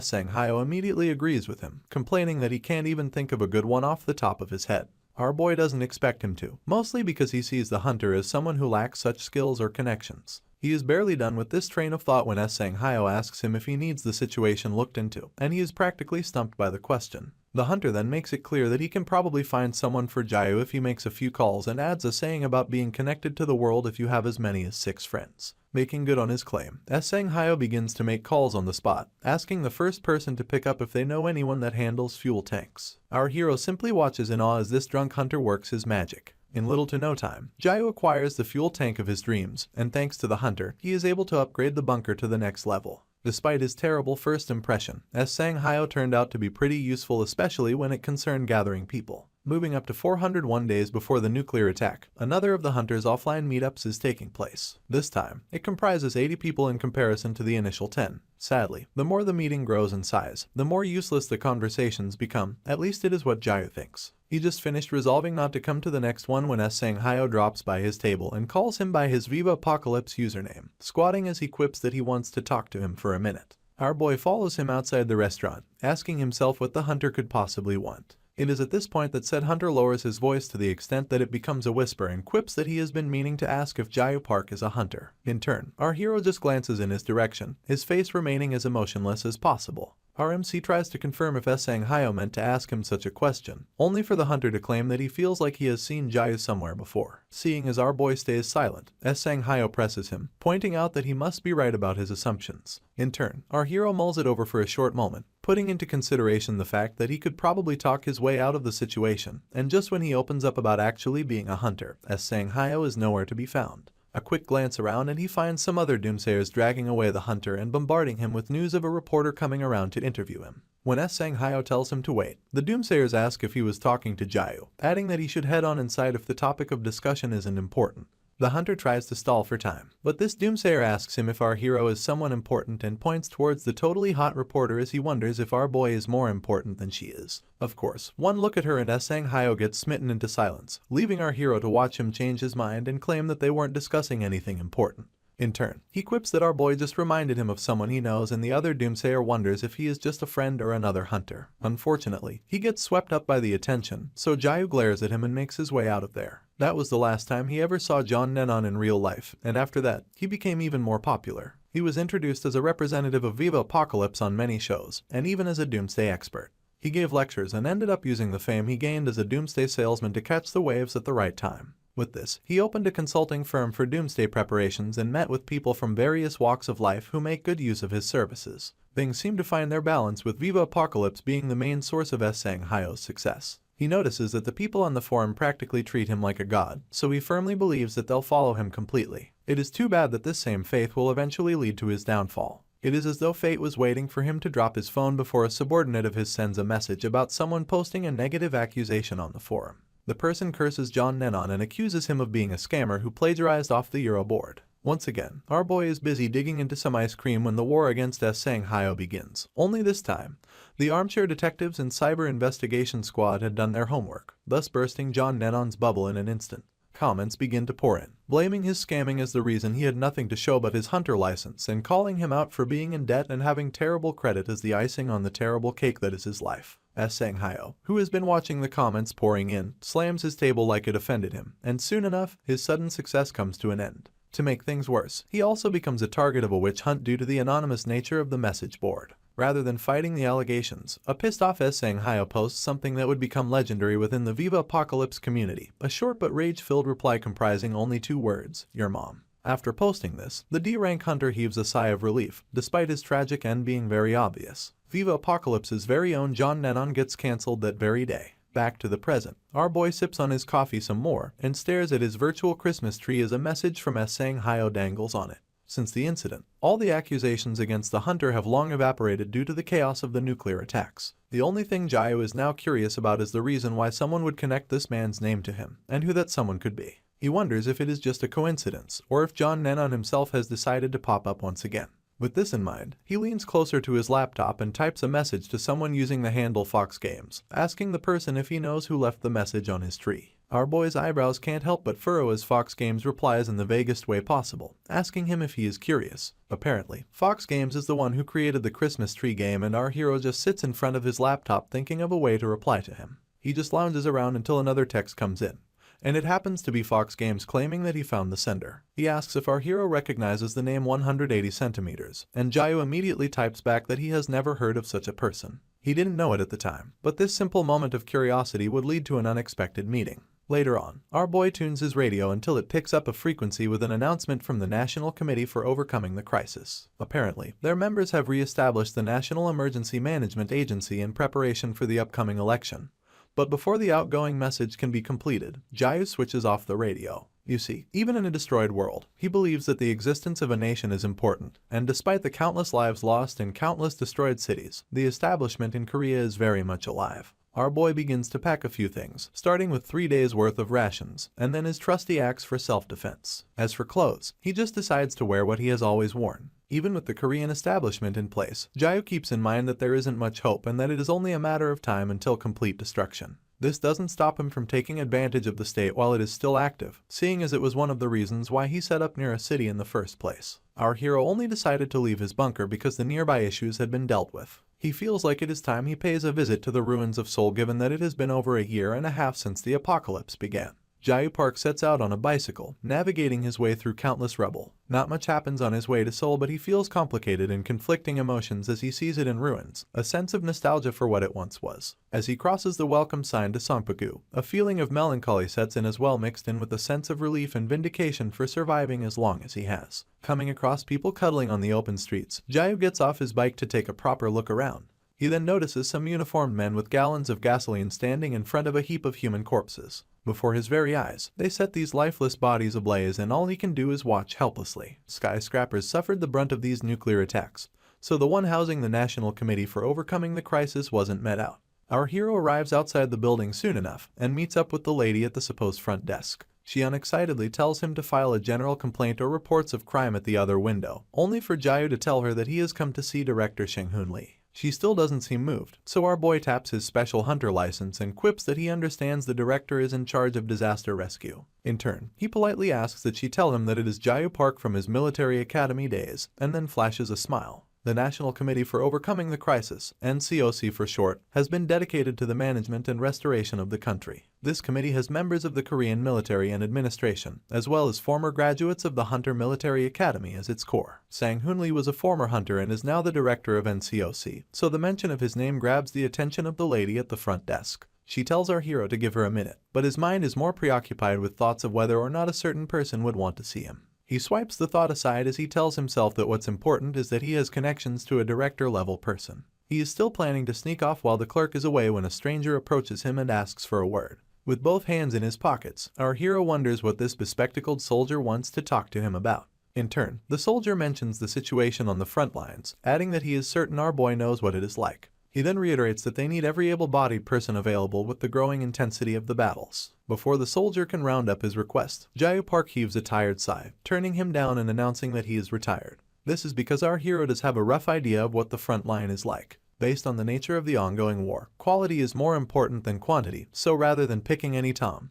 Dick, and Harry, the military wants to recruit healthier individuals. In our hero's mind, none of it matters, seeing as they're all being sent off to their deaths anyway. His thoughts get interrupted by the bespectacled soldier, who goes on about hearing that our hero used to be a hunter. Annoyed, Jayu buries his face in his palm and then lifts it to ask if Director Lee sent the soldier after him. In response, the man quips that it was a certain committee member named Daram Kim. Silence falls upon the hallway for half a second before our boy asks the soldier if Daram Kim is really a part of the committee, given that it wasn't a name he wasn't expecting to hear. Long before the nuclear war, when Jayu Park was still a hunter, he and Daram Kim were out on a mission. He told her not to bother about what others would say and added that she would be forgiven as long as she showed results. Finally looking up, our boy told her that it would be the case within their world at least. Back to the present. He steps into Daram Kim's office and she instantly mentions that it has been quite a while, calling out his name as if to prove that she still remembers it. Our hero stays quiet as he catches a glimpse of the picture of her family mounted on her desk. In turn, she promises to cut to the chase only because he knows his type of person, and intertwines her fingers as she tells him that they need him to partake in a monster hunt. Jayu wants to know why he should do that, but his friend already knows that he would like to avoid getting conscripted. For this reason, our hero reminds her of their pact to never serve again. But she blindsides him with a question about whether or not he thinks that's applicable given the current state of the world. In response, he tells Daram that he left because he never wanted to do that kind of work again, so she adds that it is also a request from director Sang-Hoon Lee. Upon hearing this, our hero wonders why he would request such a thing, only to get told that the director holds no ill will towards him. This is because he is much too busy to worry about personal stuff. Daram then bites her lower lip as she points out that being in a higher position allows you to see the world in a different perspective. She gets over this moment of weakness almost immediately and asks our hero if he is aware of what happens on the front lines on a daily basis. Jayu stays quiet, but his mind can't stop showing him images of every gory thing that happens there, from being attacked by zombies to being used as a monster's next meal. If anything, he knows too much about the front lines and just the thought of it leaves him clenching his hands in his pockets. Daram averts her gaze as she apologizes, and then follows up by asking if our hero has heard about the Tempest Group. Apparently, Chairman Peng Ho-ji promised to mobilize his employees to deal with the monsters, but is still lacking in manpower. This is why they requested help from the NCOC. Seeing as they also don't have people to spare, Daram taps a contract on her desk and tells Jayu to just go there and put on an act. He listens with rapt attention as she explains how she'll make sure he doesn't see the front lines for as long as she is alive. In response, he simply thanks her for the gesture, leaving Daram to look him head to toe and admit that he is the only one who still hasn't changed after all this while. With this, she promises to call him later and both parties part ways. Some time ago, our hero had come across a discussion thread about what would happen to the family-owned conglomerates should the world come to an end, given that it is something every Korean has wondered at least once. Someone had even discovered the location of Cheolju Park, chairman of the Seokju Group, and revealed that he has his own ecosystem complete with enough food to last over 30 years. A closer drone shot revealed that the man had a mini golf course on the property, and Jayu was so intrigued that he admitted to anything being possible if he just had enough money. It was obvious that the owners of most big groups would abandon ships to protect themselves and their families. It was what most of them, seeing as it is the most reasonable course of action in a post-apocalyptic world. The Tempest group was one of the exceptions, and they even put together a proposal to go after monsters. The gig that our boy signed up for with this group would take place a month after his meeting with Daram Kim, and the group headquarters is an incomplete building designed and built by world-class British architects. They couldn't finish it because of the nuclear attacks, so even the power to the building was cut. For that reason, our hero is now going up to the 55th floor via a construction elevator and promptly freezing his butt off. He finally arrives at the entrance to the executive boardroom and can't help but hug himself to keep the cold out. Apparently, the boardroom was a place that only the elite were allowed to enter, and when our boy makes his way inside, he realizes that it is still the same to this day. He stands before a host of top officials, and immediately notices that Director Lee won't even turn around in his chair. He also notices that everyone present had on their employee ID, so he wonders what that's useful for when they don't even have electricity. He is all the more disturbed as he wonders if these people are even getting paid. Our boy has to stop all this thinking when he is approached by one of the employees who goes straight to mentioning his name and pointing out that he was formerly a hunter. Jayu tries to shake hands and exchange pleasantries but is literally left hanging as the man asks for his rank. Ashamed, our hero just quips that he was a D rank and gets asked if he has any battle experience. After revealing that he participated in a few battles but was never on the main force, the employee wonders which countries he was stationed in. It turns out that he only served in Korea, so the man switches topics to discover the amount of information our boy knows in relation to the gates. He soon finds out that it was above Jayu's pay grade, so he just stares at the information he has gathered and shuts the door as he tells our boy to wait outside. You see, Jayu only said the first things that came to his mind, given that all of his records have been destroyed anyway. He had just experienced the true meaning of the word businesslike and concludes that anyone working at a company in this kind of world would be like. Now silent, he admits to himself that he just wants to do his job, keeping in mind that Daram must have already picked out where he would be assigned to and that he just needs to play along and blend in for now. Amidst his train of thought, some lady in red bottom heels makes her way to where he is standing and begs his pardon. It turns out that she heard someone mention that he was a hunter and would like to know if it is true. Taken aback, Jayu only looks at her, but it is obvious that she caught his attention. With this, she breaks into a tale about a group of zombies appearing near a factory run by the Tempest group and adds that they've put together a ragtag response team. She is just worried that there's a limit to what non-professionals can do, so she reveals that it is why they sent a request for military support to the committee. Unfortunately, while the request was being processed, most of the people protecting the factory were killed. The lady looks as sad as can be but asks if the situation isn't funny, adding that even in such a situation, people are still being sacrificed for the sake of the company. She wonders what sort of glory those people would receive for staying loyal to the company in a world already ruined, and can only admit that they must have all lost their minds. Her sadness infects our hero, making him lower his gaze too. Suddenly, the strange lady covers the distance between them as she asks him for a favor. She claims that her father is still at the factory and presses a business card into Jayu's palm while she is at it. Since he is a hunter, she goes on to beg him for help, adding that her father's name is Chang Soo-jae, a representative of the company. As usual, our boy just listens as she claims that her father is still alive, and even offers to repay him in any way that she can. With this, she gets more passionate and begs him once again to bring her father back alive. Just then, the employee from earlier calls out to Jayu, telling him to follow them. In response, our hero asks where they're heading to, but the bespectacled man only smiles as he declares that he'll see once they get there. This is enough to get our boy moving, but before he leaves, he lightly crumples the card the strange lady handed him and makes it clear that there's a chance things won't work out. He then turns around to leave, pointing out that hunters aren't gods after all. If anything is important in Korea, it'll have to be its sea routes, seeing as the nation's economy is heavily reliant on it. On the other hand, some companies have tried to hang in there, but their end is inevitable. The Tempest Group is no exception. Upon arrival, Jayu quickly discovers that the Tempest Group has a more impressive armory than he expected, and their 3.5th generation tanks leave him admitting that this is what happens when the ultra-rich decide to procure a private army. A man in uniform interrupts our hero's train of thought by yelling that everyone came right on time. He then introduces himself as Sang Min Park, a former hunter and a member of Congress that'll oversee the operation. Mr. Park takes it a step further and bows to everyone as he proclaims that it's nice to meet them. In turn, Jayu can only notice that this man made it to Congress without being over 40, and thinks it makes sense since the title of hunter is the hottest thing to have on your resume these days. They get to the planning of the mission and Mr. Park slams his hands on the aerial map, declaring that they have to deploy all their troops from the start. Almost immediately, one of the other members points out that there are thousands of zombies at the factory and asks if the leader wasn't the same person who pushed the operation by 1 month. Mr. Park claims that the month was necessary and goes on about how zombies have a lifespan. Apparently, they found this out during their research, so our hero just listens quietly as the leader announces that zombies continue to use up nutrients while they're active. He then lifts his index finger to signify that these undead can only last a month without nutrition. For this reason, Mr. Park believes that all the zombies around the factory must have died from starvation or are close to it already. In addition, he thinks that the necromancer-type monster, which has the ability to transform humans into undead, will pose no threat to them without its zombie army. He believes that they can just roll over this beast with their tanks. The inner circle begin to whisper among themselves, with some wondering if it's true and others giving their leader a chance just because he sounds confident. Many of them had no idea that zombies have a lifespan, so they're quite glad that they turned to an expert. In all of this, our hero just looks away, keeping his opinion to himself. The leader of operations goes on to ask Mr. Peng Ho-ji, chairman of Tempest Group, about his opinion of the plan. In response, the man turns to Sang-min Park and proclaims that he doesn't see the harm in some spending as long as the situation gets dealt with quickly. This brings a smile to the leader's face, and while he continues to butter up the chairman, our hero admits to himself that Mr. Park swayed everyone with his decent-looking face and his confident tone. The fact that the strategy he came up with aligns with the lifespan of zombies leaves Jayu thinking that he's quite the convincing guy. It's no surprise that he was able to win over all the salarymen in an instant. Smirking like he has done it all, Mr. Park takes a look around the room. He soon notices our hero minding his business and leans forward as he refers to him as the hunter from the National Committee. After this, he asks for Jayu's opinion of the plan, only for silence to fall upon the place temporarily. Of course, Mr. Park can't stop smiling, so our boy wipes it off by telling him that he thinks the plan is way off the mark. The leader breaks into uneasiness, but this doesn't stop our hero from explaining how a zombie enters a state of hibernation just when it's about to starve to death.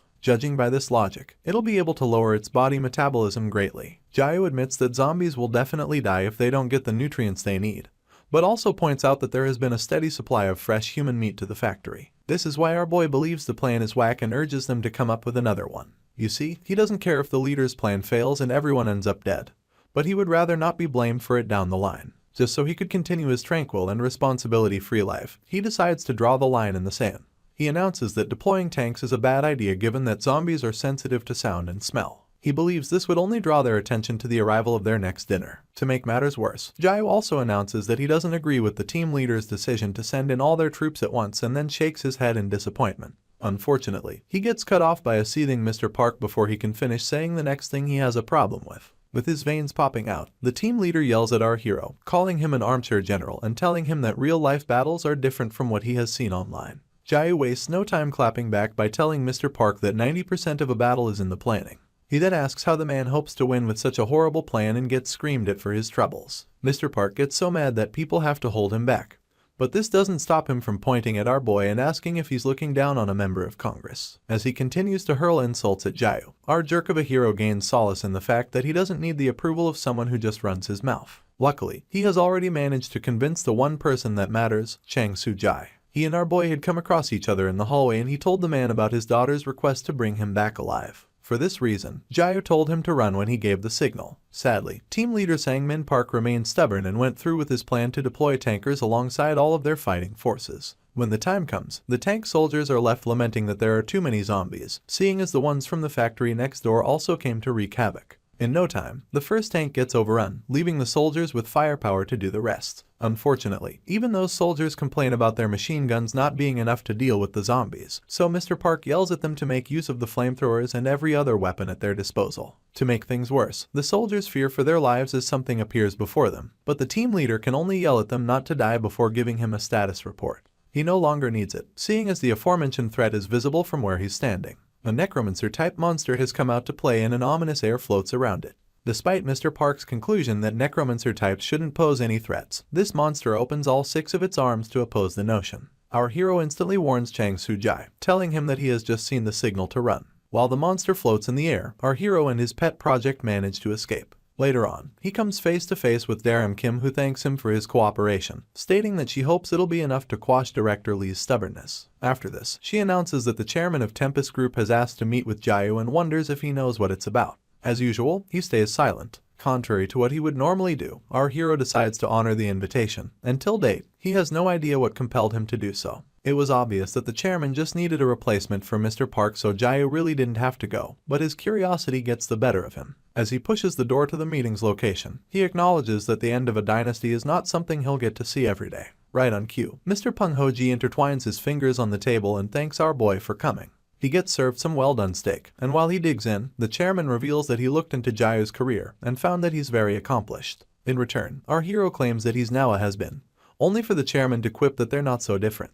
He goes on about Director Lee not being able to hold a candle to our hero in the past, and brings up the fact that he worked with the legendary saviors, Han Min Kang and Hyan Na. It's at this point that the chairman offers to sponsor him so they can both plan a comeback. The sound of this makes our hero freeze in the tracks, and it's followed closely by him slamming his cutlery against the table. He then wishes the chairman good luck with the comeback and gets up to leave. Our boy has barely taken a step when Peng Ho-ji announces that he's never going to stop trying to reclaim the factory. Apparently, he's a child of wedlock who had zero chance of inheriting Tempest Group, but somehow he managed to pull it off. Everyone has been telling the chairman that all of his struggling is pointless because the world is in ruins, but he refuses to give up for the sake of hundreds of thousands of his employees and their families. He sees this as a chance to take up the challenge again and reiterates that it's why he will not give up. The look of conviction on his face escorts his request for our hero to tell him anything that they can use to defeat the zombies. After staring him down for a bit, Jayo admits to himself that the chairman's strong spirit is probably what allowed him to lead all his people. He now sees him as a true boss, someone who can temporarily sway an emotionless being like himself. With this, our hero agrees to divulge some information,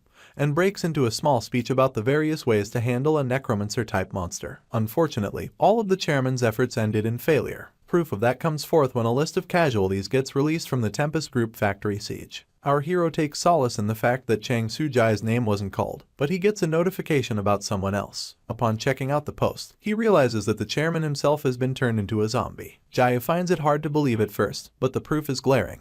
It's obvious that despite being in an era where most of the wealthy have abandoned their companies and employees and are selfishly hiding out somewhere, a certain entrepreneur is still out on the field leading his people. Some strange lady covered head to toe feeds about 3 stray cats. Our hero catches a glimpse of this and begs her pardon, telling her that she really shouldn't be feeding them. She just turns to look at him, only to get told that the cats may become dangerous. She continues staring at him in silence, with her scars leaking out of her sunglasses before she looks away and rolls her cart out of there. Our boy watches the lady leave, keeping in mind that most of the accidents around are man-made. This means that they can be prevented, and unfortunately, the story of Cat Mom is another one of those preventable things. Despite how hard it is to imagine, there was a time when the Chinese government was still a thing, and back then, Korea had sent out a hunter unit in an effort to stem the tide of monsters appearing there. As expected, the source of these monsters was the gates, the first of which opened in India, leading to the annihilation of the overpopulated nation. Sadly, it didn't take long for the neighboring countries to fall as well: India, Southeast Asia, China, you name it. The main problem was that Korea was next. Jae Park was one of the hunters that were deployed to China, and during his tenure there, he captured a feral and overgrown rat. This animal had created an imbalance in its natural surrounding, and upon closer examination, it was discovered to be a mutation. Back to the present, our boy comes across Cat Mom again and warns her about the danger of feeding stray cats. He tells her that it's quite dangerous and that she's risking getting killed by them. Sadly, the lady wasn't hearing it, so she tells Jayu to leave her alone, adding that it's none of his business. Every time he went on supply runs and came across Cat Mom, our hero would always warn her about the dangers involved, but she would never listen. One day, he returns to his bunker to angrily pick his nails. The whole time, he can't stop thinking about how stubborn this lady is and keeps telling himself that she's not a child that he should worry about. He tries to distress by making a wool felt doll, but it turns out to be quite scrawny. Once again, the old lady comes to mind, and while he is worrying about her well-being, his transponder begins to beep. Picking up the distraction, our hero continues to stare at it until Daram speaks from the other side. The knowledge that it's her annoys Jayu so much that he furrows his brows and grits his teeth to stop himself from exploding. He then asks what she wants this time, only for Daram to apologize and add that she has a request. Cradling his head with both his arms, our hero reminds his so-called friend that she promised he wouldn't have to do any more missions. In response, she acknowledges that it's what was agreed upon, but adds that there's been an emergency. She promises that this time will really be the last and states that it's not completely unrelated to our boy. Apparently, the military apartment complex close to the Air Force base that Jayu is stationed at has been discovered to house a mutation. An undisclosed number of mutant cats in the area somehow attacked and killed the residents of the aforementioned apartment buildings. At this moment, Daram and her committee are unable to confirm the number of casualties, and the people who are still alive are scared to leave their units. After hearing all of this, Jayu apologizes and reminds her that he cannot hunt mutants anymore, claiming that it's because he doesn't have the supplies or equipment for it.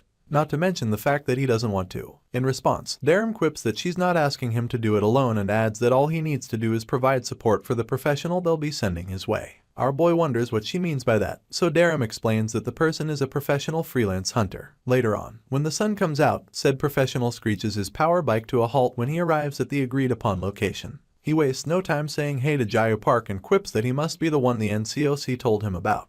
After this, he introduces himself as Baek Seung-hyun and stretches his hand to shake our hero, only for him to introduce himself as the hunter who will be providing support. The obvious avoidance makes Seung-hyun chuckle, and he goes on to call our boy by his full name, adding that he was part of the legendary Class 13. Our hero is taken aback by how informed this man is, but the freelancer just smiles and explains that he's part of Class 12 from the same academy Jae went to. Taking things further, he brags about how it's to be expected that someone like himself is working in freelance and points out that he didn't quite expect someone with our hero's history to be stuck in such a wretched place. In turn, Jae gets on his bike and glares at him for the next few seconds, after which he tells the freelancer that he would rather not talk about the past. This put him in his place, although temporarily, and he apologizes for overstepping. The impromptu team ride past Rupert Reich Palace on their way to the site, and upon arrival, our hero takes a few moments to scope the bloodied scene. Seung-hyun then smirks as he proclaims that everything is as Jae was seeing it. He breaks into a tale of how he dropped by for some recon on his way to see our boy, only to suddenly get attacked by the stray cats. The freelancer thinks that they must have developed a taste for human blood and explains that he had to fight back. Seeing as they're still cats at the end of the day, all he had to do was fire a few shots at them and they fled.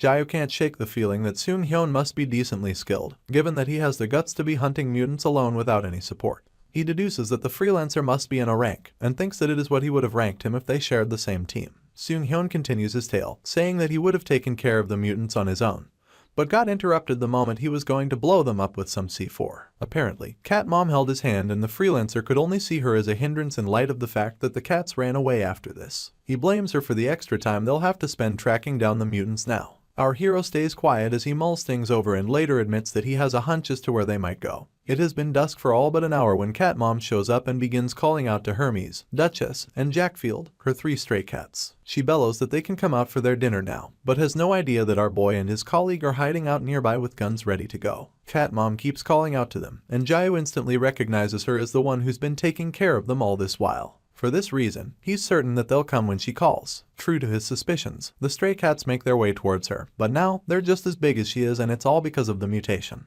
Before she can cover the distance, Seung-hyun peeks out from the opposite end and signals our hero with a thumbs up. Jae nods in response, and they both cock their machine guns and dash out of hiding. They point the guns at the mutants and mercilessly open fire. Bullet after bullet sinks into the flesh of the nearest mutant, leaving Cat Mom to yell and beg them to stop shooting. One of the mutants finds a workaround and tries to cut up our boy using its claws, but Jae was quick enough to duck and empties his cartridge into the cat from a crouching position. The moment the mutant's body hits the ground, Cat Mom wails and asks why the hunters are attacking the cats when they're not evil. Unfortunately, Seung-hyun is much too impatient, so he steps closer to the scene and tells our boy that they should finish things. No one but the freelancer is ready for what comes next, seeing as he abruptly throws a pack of C4 in the direction of the last surviving mutant. Sadly, Cat Mom jumps in front of it. Back when the nuclear attack started, she was in a dilemma with nowhere to take cover. She banged and banged on doors but no one paid her any mind. That was when she came across the 3 cats and they led her down some flights of stairs until she came upon a safe place to stay.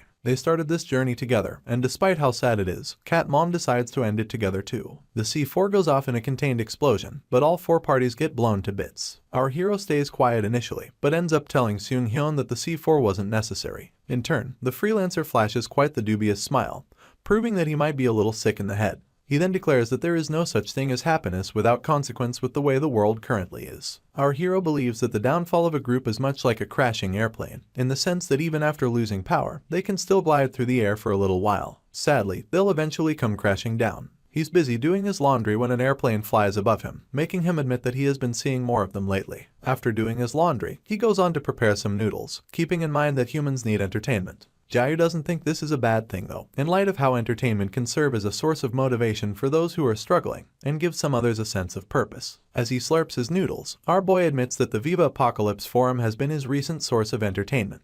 His eyes stay glued to his laptop screen as he continues his meal, speaking up about how good the video he's watching is. You see, the nature of the forum has changed in comparison to the early days. It has become a space for people who survived the apocalypse, the real doomsday preppers. It's completely isolated from the outside world and is now a high-quality community where users share their daily lives and comfort each other. Basically, it's not unlike the common online communities that you'd see back in the day. You can make posts, leave comments, and even send direct messages. You can also leave likes on the posts, and once they garner enough of these likes, they get tagged and promoted on a separate page. Our boy just so happens to have one of his posts promoted on a separate page and is quite proud of himself. Skelton, as he's called on the forum, posted something restrained yet pleasant regarding his meeting with the head of the Tempest group. At least he thinks so.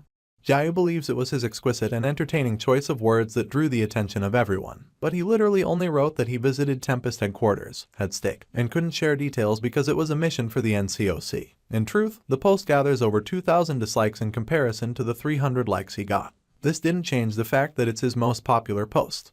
Our boy continues to delude himself that the likes came from people who were fascinated that he got to meet a keyball in person. Whatever the case, he gained some recognition because of it. The sad part is that, around the same time, another post arises that causes quite the stir within the entire community. Jayu's eyes widen as he comes across said post and realizes that it all started with a single lottery ticket, the 7th Hope Lottery sponsored by the National Committee for Overcoming the Crisis. To stand a chance of winning the lottery, one would have to partake in different public projects handed down by the NCOC. This lottery would take place every 3 days, with people lining up to pick a number from a big jar. Thankfully, it made doing hard manual labor fun, and it became really popular among workers. Those who come in 2nd to 5th place are given smaller amounts of supplies, and although this wasn't quite impressive, the person who comes in 1st place gets to own an apartment. Of course, this apartment will be well maintained and self-sustaining, with security and access to multiple facilities. Basically, the place is like a hideout for the rich and it gets users excited. They all want a piece of it and can't stop talking about how they miss fresh air. Sadly, it becomes an insatiable desire among the masses and the next winner wastes no time showing himself. Everyone else on the forum goes ahead to post how jealous they are of him. The winner's handle consists of a lot of Ms, so people just call him M9. Jayu had seen him at one of John Nennon's offline meetups, but he was nothing to write home about and all he did was grill throughout the meet. Back to the present, and M9's post blows up on the forum, garnering him a lot of attention in the process, both positive and negative. His post rose to the top of the forum and his popularity got into his head shortly after, so much so that he began to act strangely towards others. He began to post stuff about him getting tired of staying in his bunker and how he would lose his mind if this goes on. He even goes a step further to mock the others for hanging on this long, claiming that they're only surviving so they can be attacked by raiders. The terrible cherry on this cake comes when M. Night accuses everyone else of having hopeless and meaningless lives. His condescending attitude quickly turned his friends into enemies, and some people warn him to gloat after he gets the apartment NCOC promised. Instead of being humble, M9 calls this person a bunker rat, and of course, things continue to escalate after this. As for our hero, he never had faith in the Hope Lottery anyway, seeing as the NCOC still has to rely on volunteers for something as simple as repairs. These are the same people promising an entire luxury apartment and all for the purpose of giving it away. All of it just doesn't make sense to Jayu. He's well aware that Korea isn't able to afford such a thing at the moment, so he concludes that the lottery must be a way to appease the public. For this reason, he reaches for his satellite phone and calls up Darium for the first time in a while. The lady is surprised to see his call and mentions it the moment she picks up. In turn, our boy quips that he had a question and goes on to ask about the Hope apartment. He would like to know if it will actually be built, and Darium stays silent for the few seconds it takes her to light her cigarette. Afterwards, she tells him a popular saying about Hope being a mirage and stares up at the night sky as she reveals that they're going to be relocating to Jeju Island. Apparently, they'll be gone by next spring at the latest. Some planes fly over her at this point and she lets the wind flow through her hair before telling our hero that they're giving up on Seoul. She then follows up by pleading with him not to tell anyone else, seeing as it's supposed to be a secret. The line goes dead after this and our boy just stays silent for the next couple of minutes. He falls into bed soon enough, thinking about how harsh reality is. The fact that the brass are abandoning Seoul doesn't make things better, and even though he's not living in Seoul, it still feels weird to him. Jayu is already used to living in his bunker, a place where he has no sense of day and night, and his diet is basically the same. He has to constantly worry just because he's alive, and despite all of that, having Seoul nearby helped relieve the stress. He goes back to his computer and the first thing he sees is M9's lottery post. Darium comes to mind at this point and he remembers that she swore him to secrecy. It becomes a struggle to not tell the online community, seeing as everything they are hoping for, the Hope apartment, the reconstruction of Seoul, all of it, is nothing but a mirage. If he grows the courage to post such a thing, he's certain that it would instantly take the top spot on the forum, but thanks to his superhuman restraint, people live to hope another day. Later on, as yet another plane flies above a dilapidated Seoul, our hero makes a deal for some plants right below. These are plants that are suitable for indoor cultivation and Jayu has been looking for them for quite some time. As per the terms of their agreement, he hands a black plastic bag to the strange man, announcing that he put the 4 cartons of cigarettes in it. This was an object that was worth more than gold to a smoker and a valid form of currency in this ruined world. Right behind them, people are queued up in their numbers just so they can get supplies. Our boy sweeps through the crowd with his eyes, only for 3 men to come out as a clique and begin to mock people for waiting unbelievable hours just for supplies. He goes on to kiss his teeth and tell the onlookers that they should have done the smart thing and performed some manual labor. One of the ladies in the queue can't hold her tongue, so she reminds them that they're also there for supplies and gets told by her husband not to mind them. The 3 men walk away as a unit, leaving our hero to ask the man he bartered with for their identities. As it turns out, the three men won lotteries and are waiting to move into the Hope apartments. Ever since they won, they've been moving as a group and acting like they're better than everyone else. Jayu just stares at them with pity, only to overhear the officials yelling that they can no longer give out supplies. Of course, chaos ensues amongst those who have been waiting, leaving the lady in charge to explain that they've reduced the amount of supplies for each sector. One of the citizens curses her almost immediately, pointing out that he saw more supplies in the truck. The lady in charge claims that it belongs to other sectors and urges the crowd to return next time. It turns out that next time could be a week from now, so the people think they're being sent off to die. This results in a complete destruction of decorum, and the people crowd the truck and begin to jam their fist against it in a bid to get it open. The coordinator is practically powerless to stop them, so she instructs the driver to leave immediately. As many people as possible try to chase down the truck, but they just trip and fall on each other like an unsteady heap of Legos. Meanwhile, our boy can only watch as the others yell at the coordinator to at least leave them some supplies so they don't have to starve to death. Some lottery winners spark conversation about prices possibly going up now that supplies are being reduced, and they're worried about whether or not it'll raise the value of their apartments. Her fellow lottery winners think it would really be good for them, and Jayu is left with more pity to spare for these ones. He just watches them leave as he battles the dilemma of what a life without hope, or a life with only hope, would be like. This pushes him over the edge, and he disregards his oath of secrecy to dare him. In no time, other members of the online community receive a notification of Skelton putting up a post. He had posted about the Hope building not being real and advised everyone not to expect too much. This mellows out M9, and he just stares at the screen with so much disappointment. Our hero really has no idea which type of life is better to live, but he's the type to not think too deeply about it. About 4 years ago, our hero had put forth his resignation letter as a hunter. He was selfish and thought life was meaningless, but these are the essences of a doomsday prepper. Back then, Jeongmin, who was his colleague, called out to him, and when our boy did not respond, he hurled curses at him. He went on about understanding that Jayu has had it hard and slammed a bald fist on the tabletop as he tried to remind our hero to think about those who trust and follow him. In a feat of desperation, Jeongmin even tries to get our boy some time off, pointing out that the higher-ups would approve it because of all the efforts he put into the job. In turn, Jayu kept him quiet until the hunter mentioned that things would improve. Our hero turned to face him, anger evident on his features as he asked if Jeongmin really believed that things would change just because he stuck around. Still mad, he pointed out that the only thing his staying in the agency would accomplish would be keeping his so-called followers stuck inside the living hell that is the agency. At that moment, the memory of Jayu kneeling injured before a colossal monster flashed through his mind, so he yelled that it was all over and added that everyone who was on the field with him knew it. For this reason, he asked Jeongmin not to try to stop him. The hunter finally gave in and asked our hero to take an umbrella on his way out, seeing as threats of rain were evident.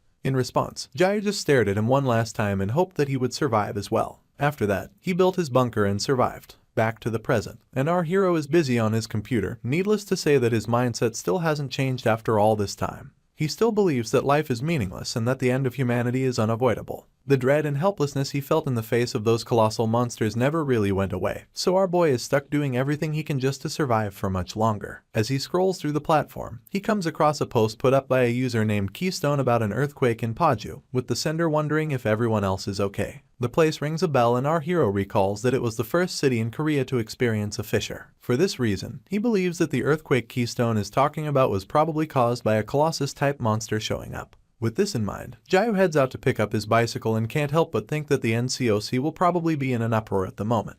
You see, the destructive power of these large monsters is on the scale of a natural disaster, and there's no way to physically stop them. Humanity's only saving grace is that they are vulnerable to Earth's environment, so the moment they cross into this side, they begin to die slowly. The sad part is the amount of damage the bigger monsters can cause before they die off. This is why it's important to map out the course of these monsters and get out of the way. Our hero finally opens the door to the outside world for the first time in a while, and the scorching sun takes the opportunity to peer into the bunker. Jayu is forced to shield his eyes, keeping in mind that he might need the weather forecast. Soon enough, he arrives at the NCOC headquarters in Seoul and meets the chaos he predicted. Alarm bells continue to blare, coordinators try to get in contact with the Paju defense line, and some pen pushers are just freaking out for the sake of it. One of the soldiers wonders if they have any available personnel, but Jayu says nothing as he sifts through the chaos. Of course, it's much worse than he imagined, so he ends up bumping into someone and spilling all of the files he had at hand. The man squats to pick them immediately and apologizes for his role in the small accident. Afterwards, he thanks our hero for his help and dashes away once again. Jayu is quick enough to catch a glimpse of the report and is now aware that they're up against the Kraken-type monster. This happens to be the most common of the Colossus-type monsters, and it usually takes the form of an octopus. When this beast feels threatened, it instantly creates an armored shell for itself, and this state comes equipped with a very powerful death ray. This death ray is capable of blowing everything in its path to smithereens, disintegrating them no matter the amount of protection they seem to have. Jayu recalls the first time it showed up in Tokyo and how it killed over 50,000 people before finally dying in the Nagano prefecture. Sadly, the current course of the beast goes through the area our hero built his bunker, and he would have been killed if he didn't notice it earlier. He just scopes the area as he plays around with his laptop, only to catch a glimpse of Darim on the upper floor. She locks eyes with him almost immediately and they share this foreboding silence. Our boy can tell that this monster has thrown a wrench into the Brass's plan to move to Jeju Island. She then suggests that he evacuates because a Kraken type has shown up and even reveals that its course is in line with his bunker. After this, she practically disappears, unaware that she just stated what Jayu was already privy to. He then hurries back to the bunker and fills a box with some simple evacuation supplies. Just as he's about to leave, he stops to stare at his computer, remembering Darim's words while he's at it. Our hero's conscience then pushes him to let people know, so he goes on the forum to announce that a monster is coming, attaching a map with the monster's route marked on it. He even warns them that shelters don't work against its death ray, but the post only gets 2 views. Seeing as his post got buried and completely ignored, our boy wonders if he should have made it sound more like rage bait. He brushes the thought aside, telling himself that he did his best and that he has to begin his evacuation. Just then, his walkie-talkie screeches to life, and Sue's voice filters through as she calls him Skeleton. She points out that they haven't spoken in a while and asks what he's doing. In response, our hero quips that her timing is perfect and tells her that they should take their car and evacuate immediately. Sadly, their car engine broke down and Rebecca mentions it to her daughter. Innocent Sue then relays it to our hero before asking what the problem is and wondering if they can't just hide in the building. For a moment, Jai retires to his mind, realizing that Rebecca and Sue's building is well on the path of the Kraken. The sad part is that our hero can't get to them in time, and unlike the time he dealt with the raiders, he gains nothing from risking his life to help them. For this reason, he simply tells them to head as far north as possible and quips that he's going to hang up, leaving the little girl to do with the information what she pleases. She then bids our boy goodbye and warns him that it's going to rain the next day. The connection cuts off after this, and Jayu stays staring at the walkie-talkie as he tries to psych himself into abandoning them. You see, he can't allow his emotions to sway him in this already ruined world. But Sue warning him about the rain brings back memories of Joman doing the same. His conscience can't take it, so he slams his box of evacuation supplies on the nearest desk, reaches out to Sue once again, and tells her that he'll drop by in 30 minutes. As he hastily makes his way to the door, he instructs the little girl to tell her mom to get ready. Jayu removes a cloak covering some supplies and begins to analyze the situation at hand. He recalls that the route to the sniper's building is riddled with mutant dogs, but he doesn't have the time to go around. For this reason, our hero peels out a handgun and loads it with a cartridge full of bullets, keeping in mind that he'll just have to go through the mutants. Riding his all-terrain vehicle into the night, multiple mutant dogs chase after our hero, leaving him no choice but to keep one hand on the wheel and use the other to shoot the hell out of any mutant that comes too close. This doesn't stop them though, so they keep barking as they chase after him. Our boy catches a glimpse of one of them via his side mirror and wastes no time shooting it. The next mutant is unfortunate enough to get its head blown clean off, leaving Jayu to cock his gun once again. He had missed one of the shots and blames it on the fact that he had to aim while driving. Normally, there are 3 designated roles within a team of hunters: the heavy who fires from a long range with unbelievable firepower, the spotter who helps everyone with battlefield coordination from mid-range, and finally, the assault. These are the people who make use of the heavy's support and the spotter's direction while on the front line. Our hero was on the assault team back then and had no problem using his axe to tear open monsters from beneath them. Despite being assigned to assault back then, our boy has no support whatsoever in the present, and this keeps him on his feet. It's apparent that he has to apply quick thinking in such a situation, so he seeks out a way to fight off the dogs and maintain speed. As expected, he steps on the ATV until the sniper's building comes into view, but a quick glance to his right reveals quite the regal creature mounted on a nearby rooftop. A closer look gets our boy wondering if he's looking at the alpha of the pack, seeing as this creature is blessed with the mane of a lion and the eyes of a matador. It howls into the night sky the moment Jayu comes into view, thus filling the other members of the pack with more vigor to chase him down.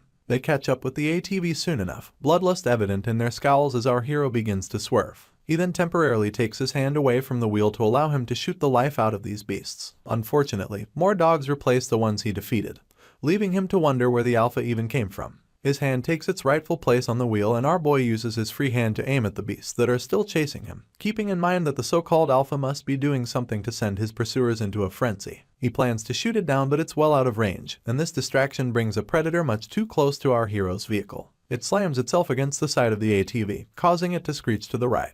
Jayu ends up slamming his face into the steering wheel and admits how much these mutants are getting on his nerves. Once again, the alpha takes high ground and stares down at our hero in such a way that he feels like it's hunting him. The other mutant dogs can't stop barking as they mob Jayu's vehicle, but our MC is busy watching the alpha. He soon notices that it has a different type of howl and that this may be the way it's controlling the other mutants. His eyes shoot open after this revelation and he goes on to empty 2 bullets into an all too bold mutant. He likens his situation to a drive hunt and loads up his gun once again. Apparently, he gets attacked at every intersection and it dawns on him that these freaks of nature are trying to lead him to a dead end. He kills off yet another predator and steps on his vehicle's accelerator, thus increasing the speed enough to run 2 more mutants off the road. He promises not to make it easy for them to trap him. But despite escaping the dead end, his ATV took a lot of damage. The worst part of it all is that our boy is now out of ammo and can still see the Alpha via his side mirror. It's obvious that the car won't last much longer, at least not before the dogs attack again. Little does our hero know that one of them already leaped in his direction. The mutant is mere inches away from Jaya when he notices it and his life literally flashes before his eyes. Luckily, he had come within the sniper's range so she shoots the beast without hesitation. As its body hits the ground, Rebecca contacts our boy via the walkie-talkie, promising to provide support. Jaya had almost forgotten that he was within her range, but is now faced with the entire pack blocking off his path. For this reason, he simply steps out of the car and the dogs begin to bark in response. Our hero is quite pleased that he has found himself a useful heavy, so he wields his trusty axe and tells Rebecca to keep him covered while he finishes things in 3 minutes. With a swing of his axe, he hacks off part of his first victim's neck and Rebecca takes a knee as she opens fire on the others. All the Alpha can do is watch in fury as its pack members get taken out one after the other. Soon enough, our hero stands before a pile of mutant corpses and glares at the Alpha via the side of his eye. Turns out that the beast was all bark, seeing as it flees the scene immediately. The sniper and her daughter then make their way down dressed in sweaters and the little girl goes in for a hug, bringing a semblance of light into the otherwise dim world. Afterwards, our hero gets them into his vehicle, announcing that they have to get out of the area. They continue driving until sunrise, and by the break of dawn, they had gotten out of harm's way. Sue, who was sleeping the whole time, wakes up to the beautiful sunrise and immediately calls our boy's attention to it. Her mom is intrigued to say the least, but Jaya knows that it's just the remains of the Kraken-type monster floating in the wind as the sunlight breaks it apart. He then calls out to both ladies, telling them to stand in view of the light for a moment. They both turn to face him before he explains that he wants to take a picture to help them remember the monster sunrise. Unknown to our hero, some strange man is up on a nearby roof taking a picture of him and both girls. His partner asks what he's doing, wanting to know if he's taking a selfie, but the strange man disagrees. Apparently, he thinks he has found something more interesting. Jayu Park takes a picture of Rebecca and her ever-cheerful daughter, pointing out that it's something worth remembering. He goes ahead to post it on the forum and captions it making memories with my foreigner friend. As expected, he blacks out their eyes so they don't get recognized and the post garners about 72 likes and 200 views. This is a pretty decent response as far as Skeleton's posts go, but a quick scan of the forum reveals Defender's post being on top. Apparently, he had posted proof of killing his 36th person and it gets our hero really worried. He can't help but wonder who the psycho killed this time, so he opens up the post, only to see Defender flashing a peace sign in front of a very familiar sunrise. Caution falls upon our hero immediately, given that he recognizes the angle and time of day the picture was taken. This lets him know that Defender was definitely close to him when he took Rebecca's picture. Right on cue, the psycho sends our hero a message, attaching the photo he took from the rooftop and asking if it's a photo of Skeleton. More dread falls upon him after this and he begins to analyze the situation. He recalls that Defender mentioned living near Guangzhou, so he speculates that it could just be a coincidence that they ran into each other during the evacuation. For this reason, our boy decides to deny it and types that he's not the one in the photo. Defender only finds him more interesting because of this and goes on to ask why he's lying. Apparently, he survived because of our hero's warning, so he'd like them to become friends going forward. Jayu gets a quick flashback of the post in question, the same post that got only 2 views. At this moment, he gets distracted by his walkie-talkie buzzing to life. It turns out to be Rebecca, who's back at her hideout and has seen something quite disturbing. She goes on to warn our hero about a small group heading his way and urges him to be careful. His hand meets his face in exhaustion even though he expected people to eventually make their way to his vicinity. You see, the alpha of those mutant dogs was given the name Gold, and after our boy and Rebecca ran through its pack, said pack was left thinned and weakened. Unfortunately, these mutants were the reason most people stayed away from the area, so now that they're no longer a threat, more people are flooding into the territory, Jayu's territory. An even greater problem is the location they decided to pitch their literal tents, seeing as it's right next to the location of his generator vents. He wonders what sick twist of fate would make them pick that particular place, given that his generator is basically the heart of his bunker, the skeleton heart, if you may. You see, the generator is so enormous that it takes up an entire floor, but in exchange for its size, it provides enough electricity to power everything. The downside of this is that it also produces a large amount of smoke, and a smoking chimney means that someone is home. If our hero leaves the generator running, it could risk the bunker getting discovered. But if he turns it off, if he turns off the heart of his bunker, his home would cease to be a home. As the summer approaches, the hot weather will cause his frozen goods to melt and go bad, leading to the fall of the first domino in Jayu's future plans. Another look at these campers reveals that they're not armed, so our hero deduces that they are not raiders. For this reason, he decides to handle this using words. The leader of this group is busy giving orders, instructing people not to leave their stuff too close to the cliff and to place anything important close to the tents. Our boy then shows up with a machine gun strapped to his waist and he interrupts the leader's motions. He promptly declares that they're on private property and asks that they leave at once. The graying man takes a look at Jayu and the first thing he notices is the gun. One of the campers shouts at our boy, asking him how he could request such a thing in these trying times. In turn, their leader shuts him up with a swipe of his hand and tells our hero to calm down, adding that they're from the Pioneer Group. The expression on Jayu's face remains unchanging, so the man peels out a Pioneer Group permit and shows it to him. Our MC had come across talk of this group on the forum. Some user named Jijangbin gave a 3-line summary about them, and the first is that they were brought to large cities for reconstruction efforts. The second is that the reconstruction isn't happening. And the third is that these people are no longer useful. For this reason, they got kicked out under the guise of a pioneer group, mostly because they're old people. Back to the present and our boy quietly analyzes the situation. He's well aware that they cast these people out because the ruined cities have reached their population capacity. As the leader keeps holding on to the false hope that is the Pioneer Group permit, it becomes obvious to Jayu that they'll end up becoming raiders. With this in mind, he declares that they have 3 days to clear out and this pushes the leader over the edge. The man begins to scream, calling our hero a punk and telling him that they got permission from the country. His fellow campers have to hold him back but Jayu still cocks his weapon for good measure. He then announces that the country no longer exists. 3 days pass, and just as expected, the sun is high in the sky. Unfortunately, the campers refuse to leave, so our MC approaches them again. The leader gives a flimsy excuse about them not being able to move without orders from their headquarters, and this really pisses him off. The man goes on about how their families back home will stop getting rations if they leave without permission. For this reason, he would like Jayu to let them stay a few more weeks. Some old lady pushes the leader aside for a chance to talk with our hero, going straight to begging him in an attempt to tug at his heartstrings. She bows as she explains that everyone at the camp is struggling, seeing as they were abandoned by both their families and the government because they're old. The granny then squeezes a candy bar into our hero's hand as a peace offering, telling him that they're not bad people. To round things off, she pleads with him to just think of them as his quiet neighbors and to show them some compassion. The candy bar is already soggy as hell, so our boy just stares at it helplessly as the old lady continues to beg. Sadly, when Jayu returns to his bunker, he meets it as dark, hot, and humid as he left it. He takes off his sweater but the heat doesn't seem to die down. This leaves him massaging his tempo and welcoming the possibility of simply killing a camp of old people. Unfortunately, his morals are still intact and they're the only thing stopping from killing people who aren't raiders. He tells himself that there must be some other way to handle the situation, and then stares at his computer for the better part of a minute before accessing the forum. He types up his problem, from how the Pioneer Group came to camp in his backyard, to how they refused to leave, and he would like to know what to do. About 7 people reply almost immediately, with half of them complaining about how much the situation sucks and the other half urging him to just kill them. Just then, he receives a message from Defender detailing that those pioneers are going to become raiders eventually. In addition, he tells our hero that they'll probably turn on him the moment their supplies run out and kill him in the process. For this reason, Defender advises that he strikes first before they do. Jayu simply glares at the screen, seeing as he expected this sort of response from him. The funny thing is that he doesn't totally disagree with the psycho and is certain that these pioneer folks are also trying not to cross a line.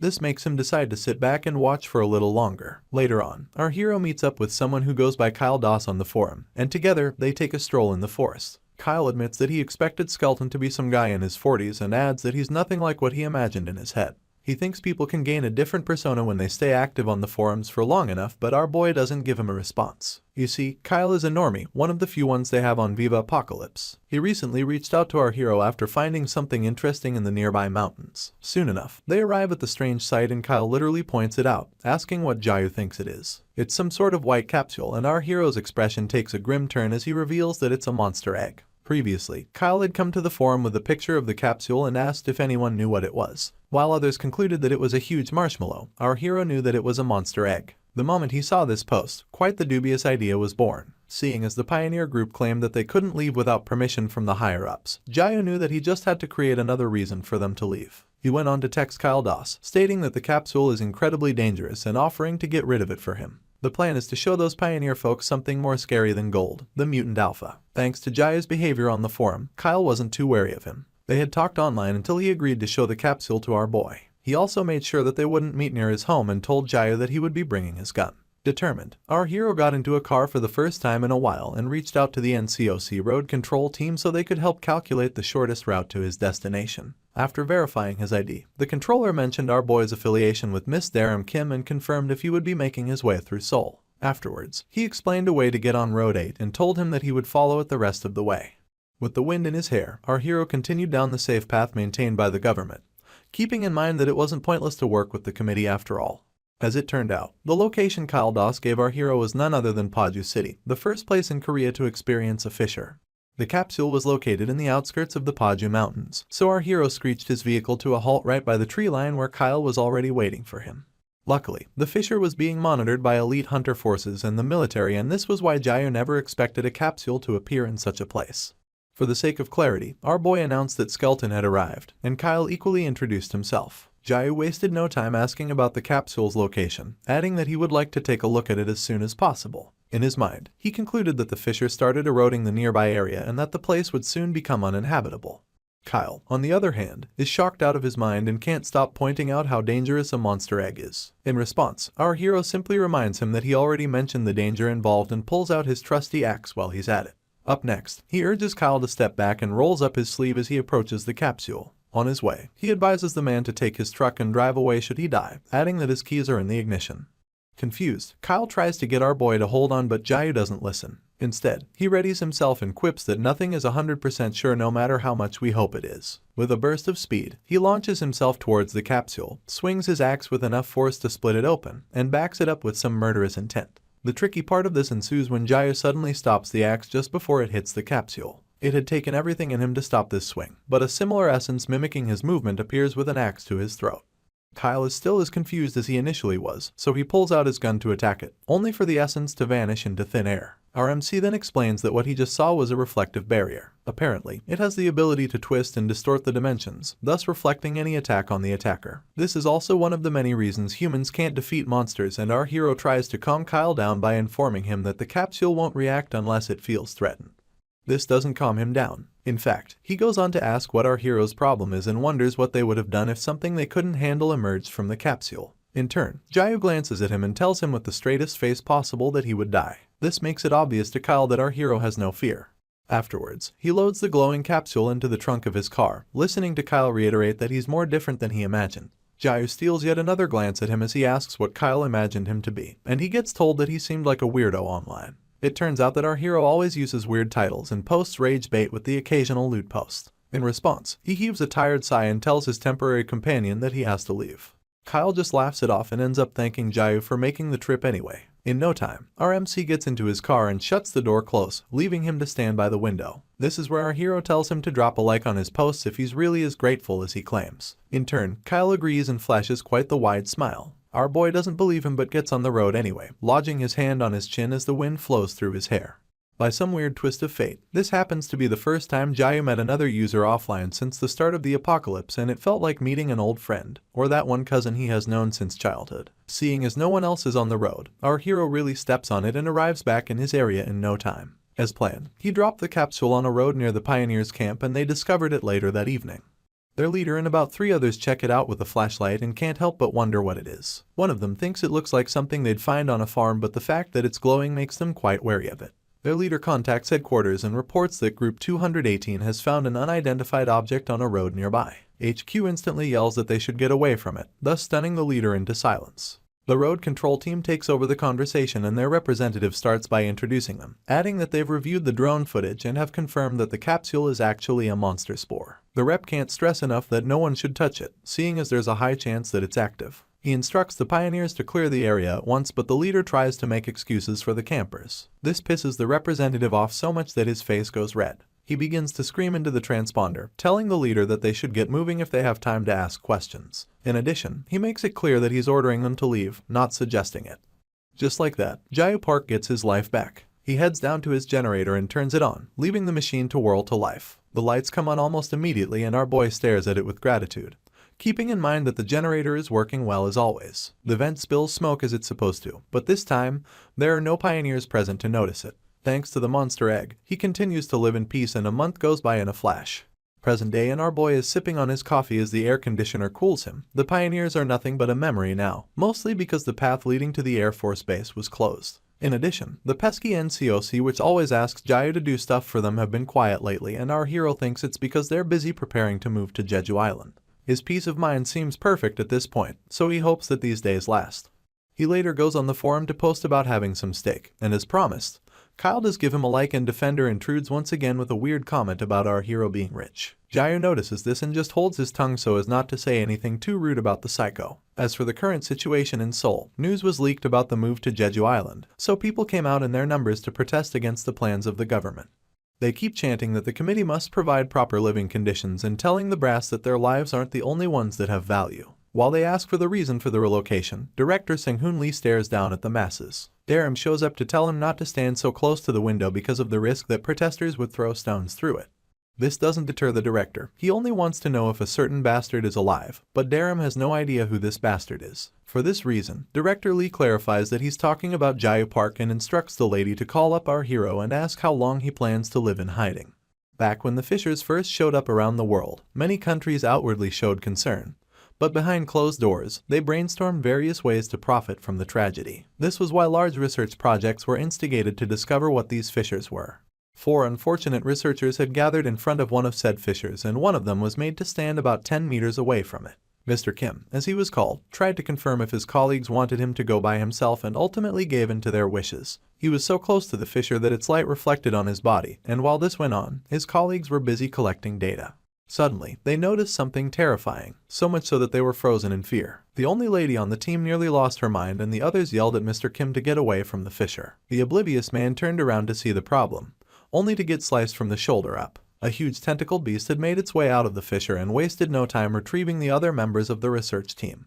The investigation attempt by the government only ended up accelerating the monster invasion, and humanity suffered unimaginable losses because they weren't prepared. It was at this point that the world understood the gravity of the situation and built a new fighting force to deal with these monsters. These fighters were called hunters, and they stood fearlessly in the face of danger. A hunter institute was built in South Korea, and it was named the Guard Academy. Jayu Park just so happened to be part of Class 13 at the academy and always managed to come in first place in every evaluation, ahead of Sang-hoon Lee. His mates knew it, and they gossiped him for coming in first place 3 years in a row. They concluded that he only thought about killing monsters and that he probably spent all day training when he wasn't sleeping. Another classmate suggested that he even did image training in his sleep, and these comments flew by while a competitive Sang-hoon Lee stared at the results. In no time, our boy crossed paths with him like he meant nothing, leaving the others to praise him for being hardcore.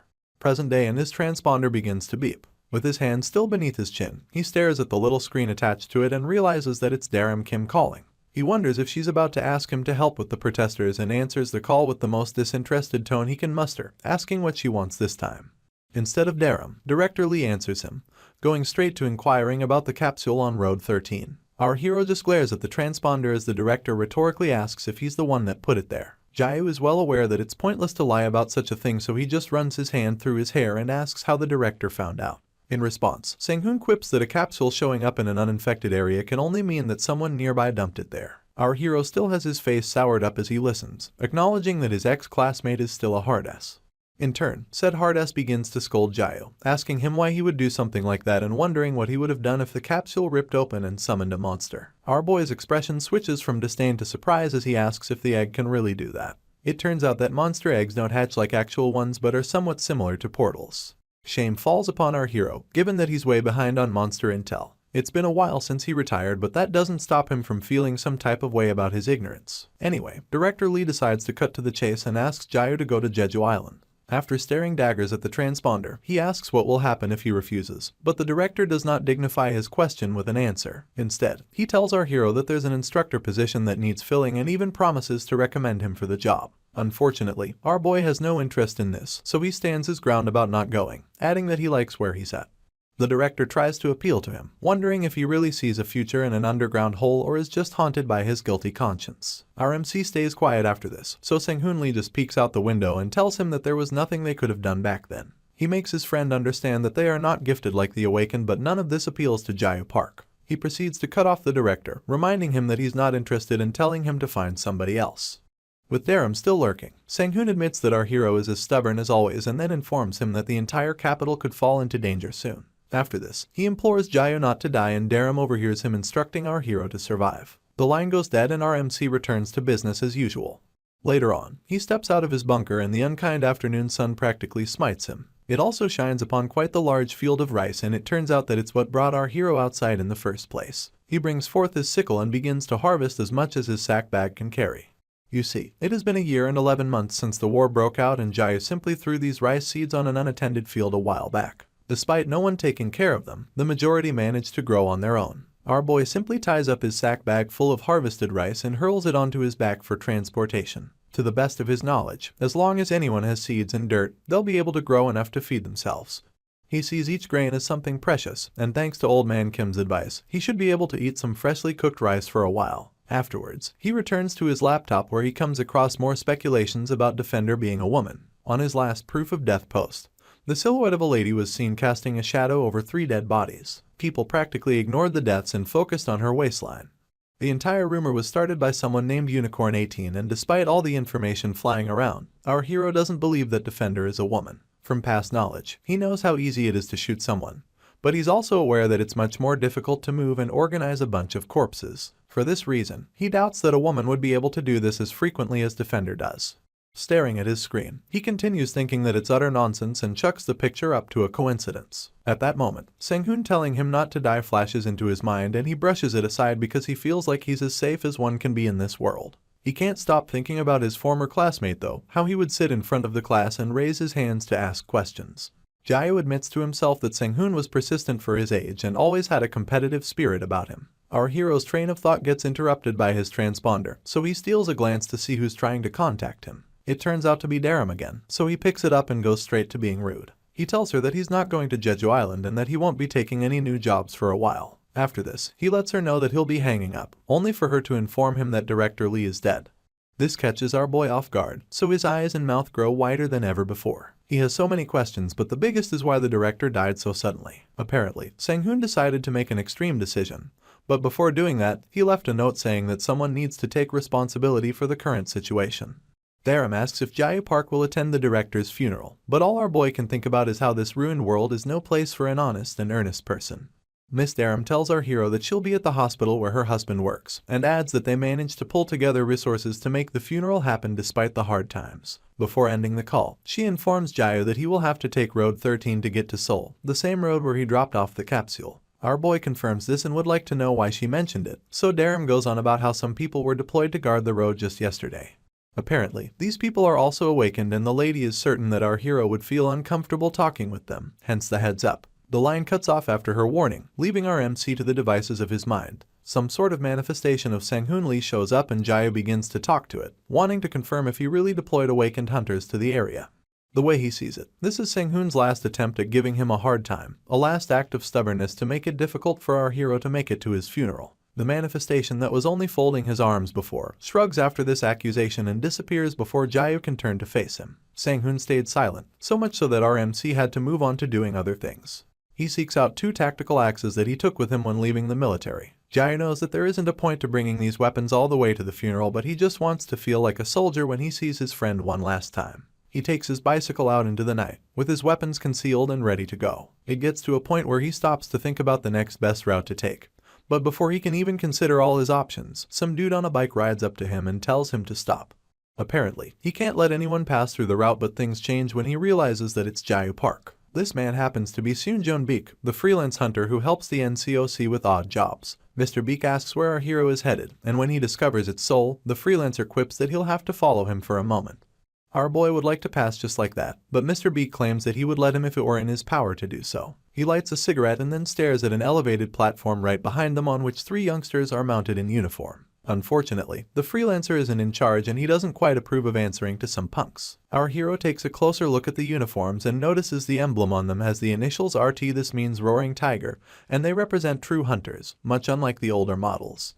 Their eyes have this blue glow as they literally look down on Jayu Park, and it turns out that they're a new class of hunters that appeared around 6 years ago. The phenomenon first occurred after monsters poured in and the human population got cut by 30%. These special people known as the Awakened sprouted new abilities that were similar to that of monsters. Of course, scientists worked overtime and did extensive research just so they could awaken the abilities and those with latent potential. The government went on to actively recruit these people as hunters, thus pushing old-school hunters like Jayu Park off the battlefield. One of the arrogant punks calls Mr. Beak an old man and asks him for our hero's identity. In response, he tells the punk that Jayu is a former hunter and he gets likened to a part-time hunter.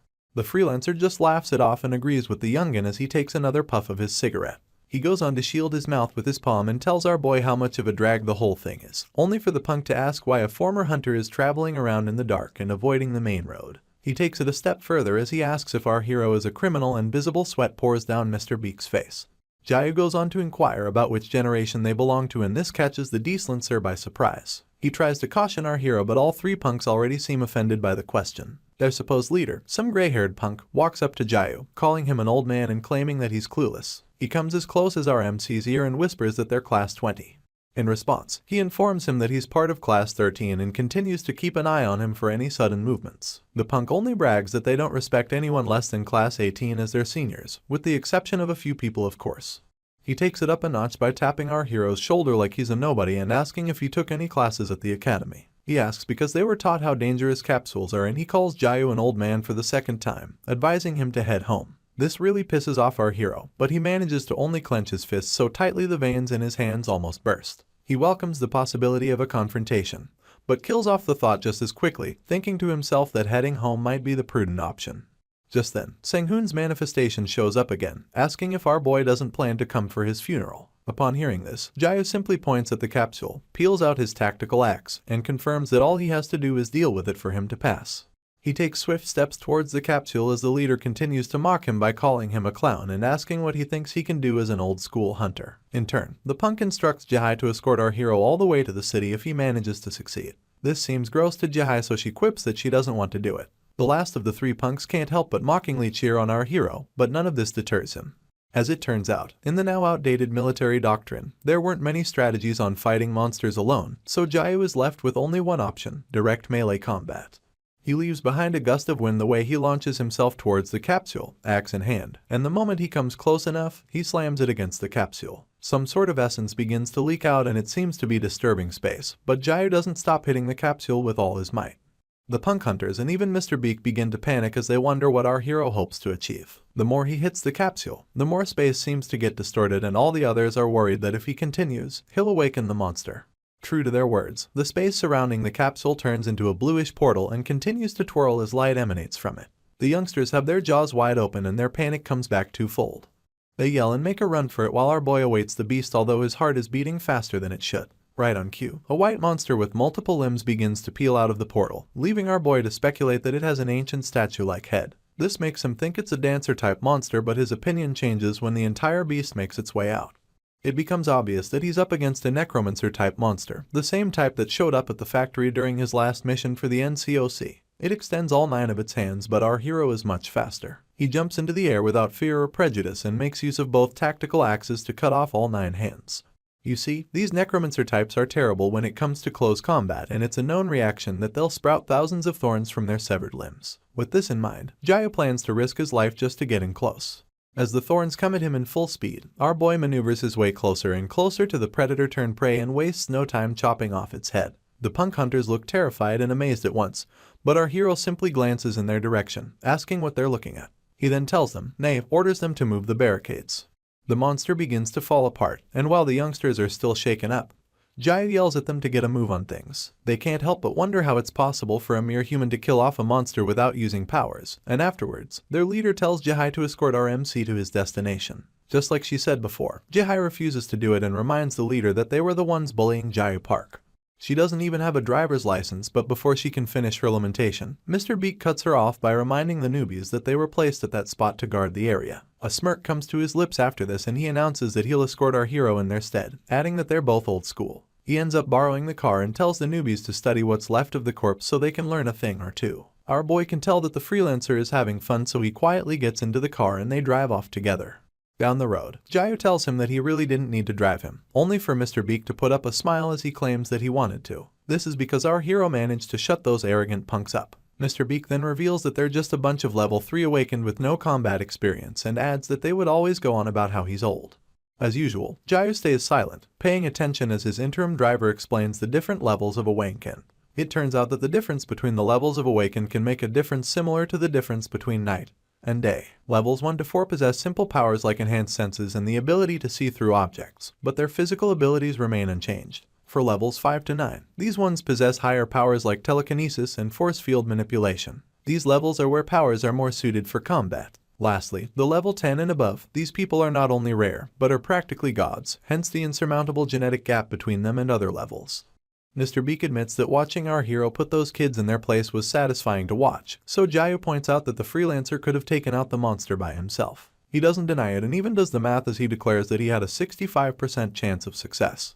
Unfortunately, he can't get into such fights because he always gets an earful from his wife and daughter whenever he comes home hurt. Back when the freelancer was young and single, things didn't matter to him so he lived life the way he wanted. But now, there'll be no one to take care of his family if he should die. Despite how much this fact pisses him off, he has to put up with it. He continues driving and then extends his gratitude to our hero because he hasn't felt such exhilaration in a long time. Later on, they arrive at the hospital in Seoul and the vehicle screeches to a halt. Jayu instantly makes his way out of the car and shuts the door behind him. Just as he steps towards the building, Mr. Beak calls out to him, informing him that old school hunters have lost a lot of say within the committee since Sang-hoon's death. He then warns him to watch himself, only for our MC to proclaim that it has nothing to do with him. In response, the freelancer reminds him that he must have friends in the committee and points out that no one knows what could happen now that people are bribing each other to maintain their livelihood. The moment he mentions how indecent the current world is, Jayu steals a quick glance at him and goes back to the mission at hand. He enters the building ever so quietly and the halls are nothing if not secluded. After walking around for some time, he finally finds the room dedicated to Sang-hoon's funeral and informs his friend of his arrival. It really hurts our MC that they stuffed his friend in such a corner, seeing as it made it all the more difficult to find him. Soon enough, Daram joins him and the first thing she mentions is the Sang-hoon Lee plan. Apparently, the higher-ups attached his name to the relocation plan to ensure that he couldn't back out of it. She then turns to our boy, wondering if he's aware of the reason why they had to formulate this plan in the first place. He does know that the severity of a fissure is proportional to the surrounding population, and that Jeju Island has a much weaker fissure, not to mention how good of a geographical region it is for defense purposes. He deduces that the plan was probably to send all of the nation's resources to that island and prepare for the future. There's a downside to this plan, and it's the fact that people who don't get selected for the move will get left behind to suffer. That aside, our hero is curious as to why all of the responsibility was dumped on Sang-hoon, mostly because a plan of this magnitude is too much for one man to handle. Daram doesn't know for sure, but she thinks he was used as a scapegoat because the plan involved leaving tens of thousands of people behind. She stares at the funeral photo and deduces that he was used because he was the lowest ranked at the meeting. Fresh sadness washes over Daram at this moment and she recalls that Sang-hoon was always so big on following the rules. She even mentions how he gave her 30,000 won for their wedding and Jayu has to ask if it was the minimum back then.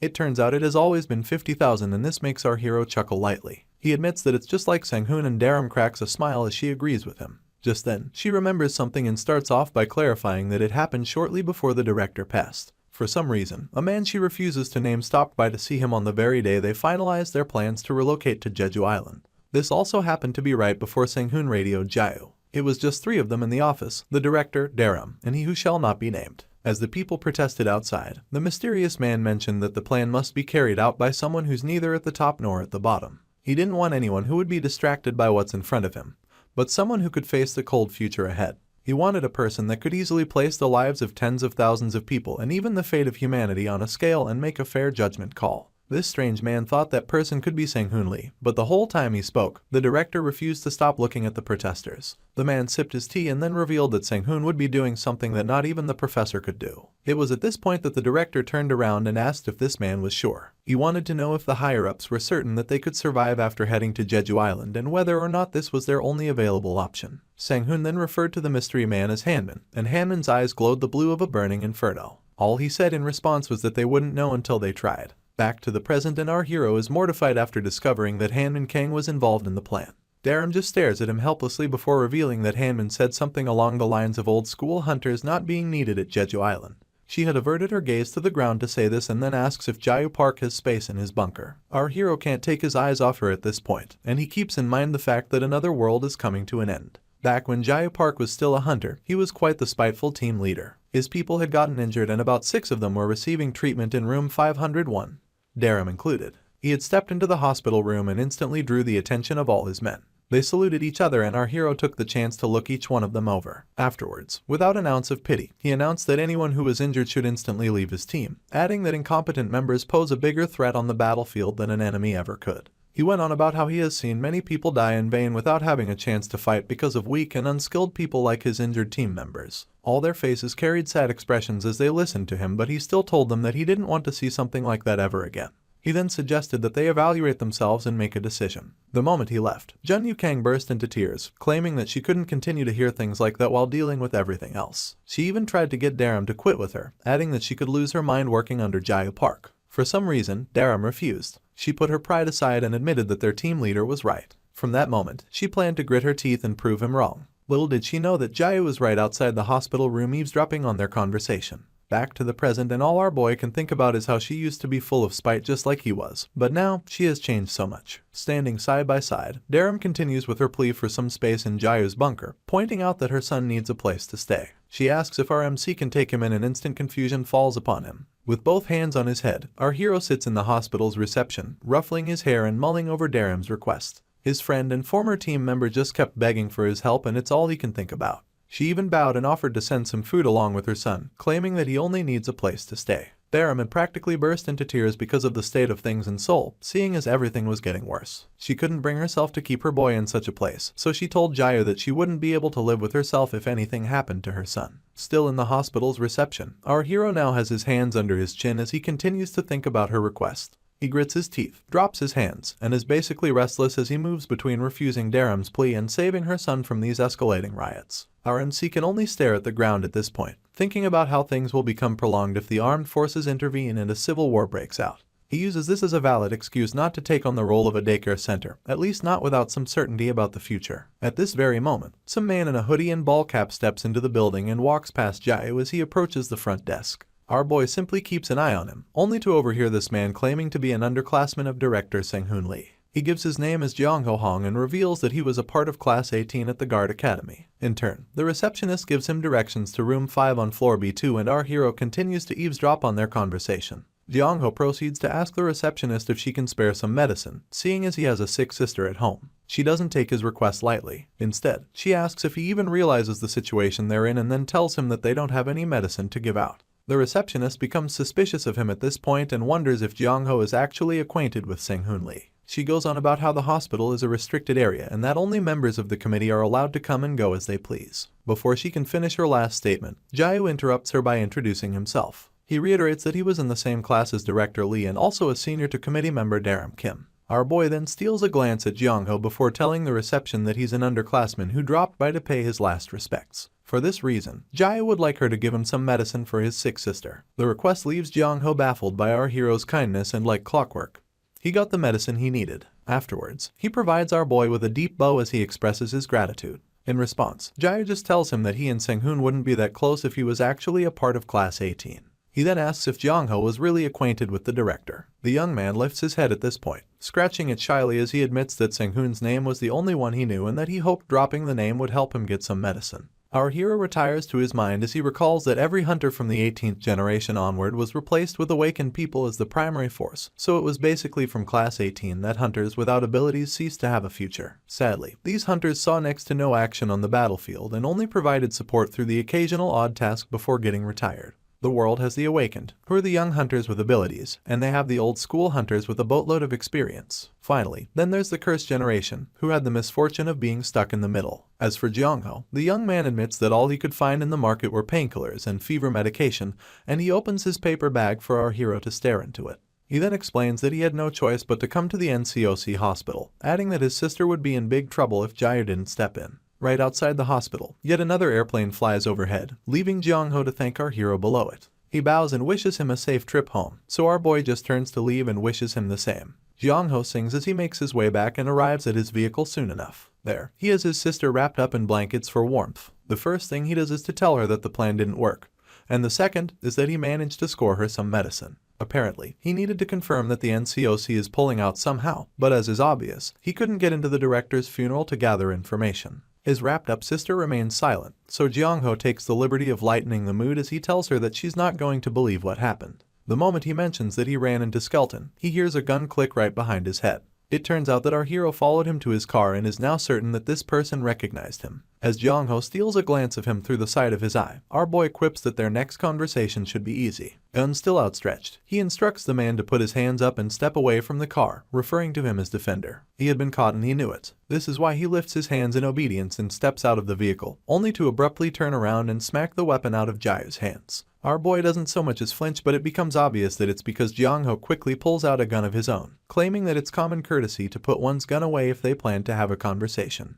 Apparently, Defender talks too much because our hero catches him mid-speech and also smacks the weapon out of his hands. Reflexively, Jayu makes a play to quickly retrieve his weapon from the ground and he catches it in time. The moment he tries to point it in Jong-ho's direction, the psycho kicks it the hell away, firing one shot into the air as collateral. They have no choice but to go back to the basics of melee combat, so Jong-ho keeps his eyes peeled for our hero's next attack. Unfortunately, he's not vigilant enough. With a balled fist, our MC approaches his opponent from a blind spot and sinks quite the hefty punch into his chin. As blood pours from his mouth, the psycho manages to grab hold of our boy's jacket and tries for a punch of his own. Only, this time, Jayu is fast enough to dodge it and also ducks to escape the next punch that the psycho tries to land. After this, our hero prepares his left fist, which Jong-ho didn't expect because it's his non-dominant hand, and successfully punches him in the cheek. The oomph behind this last punch brings Jong-ho to the ground and he wipes off his blood, laughing and admitting that our MC is strong.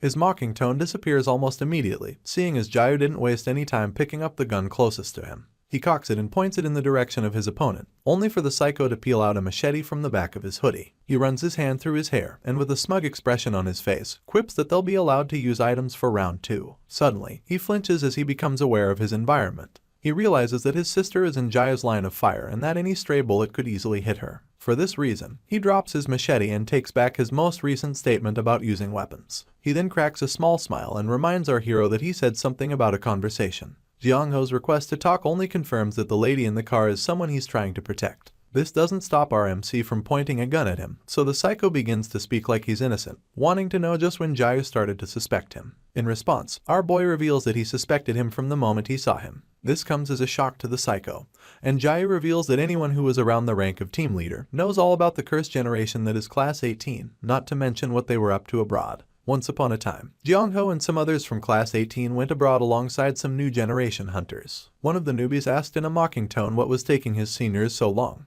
adding that it wasn't like they were killing any monsters. They laughed at them and even went a step further to mock them for not being able to kill humans properly. The team leader for Class 18 operatives just urged his men to ignore the jokes and focus on the task at hand.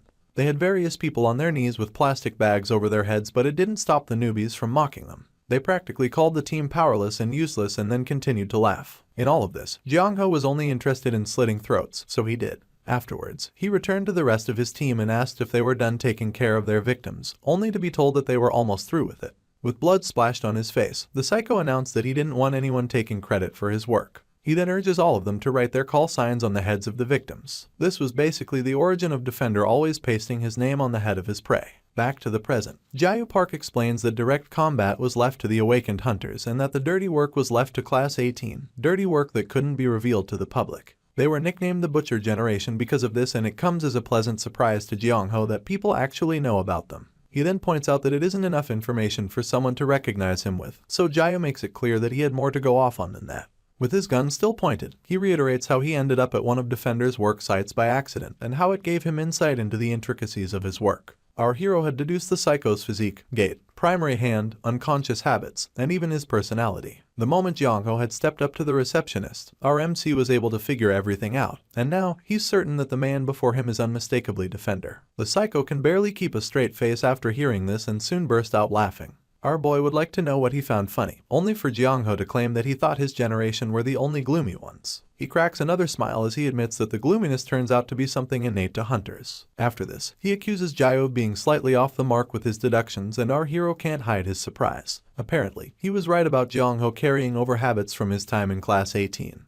But he wasn't 100% correct with his conclusion. It's at this moment that the lady who was wrapped up steps out of the vehicle and stands beside him. He then officially introduces her as his sister, leaving her brown hair and brown eyes to glisten under the morning sun. Grabbing her by her shoulder, the psycho goes on to explain that Defender is actually a two-man team, and it makes our hero realize that the online theory of Defender being a woman is partially true. Jong-ho reveals that he's the one who does most of the fieldwork while his sister handles things from a distance, including uploads on the forum. He explains that she's quite aggressive online but is like a hamster in real life. An annoyed Jaeho doesn't let him continue, seeing as he wants to know why the psycho is telling him all of this. This throws Jong-ho off a bit, so our hero highlights how the fact that they're a two-man team seems like a strategic secret, and wonders why they would tell such a thing to someone they are meeting for the first time. The sister whispers into Jong-ho's ear, and it turns out that she said they told our boy for no reason at all. Both siblings begin to chuckle after this and then tell Jaeho that they did it all for fun. Apparently, one doesn't need a reason to have fun.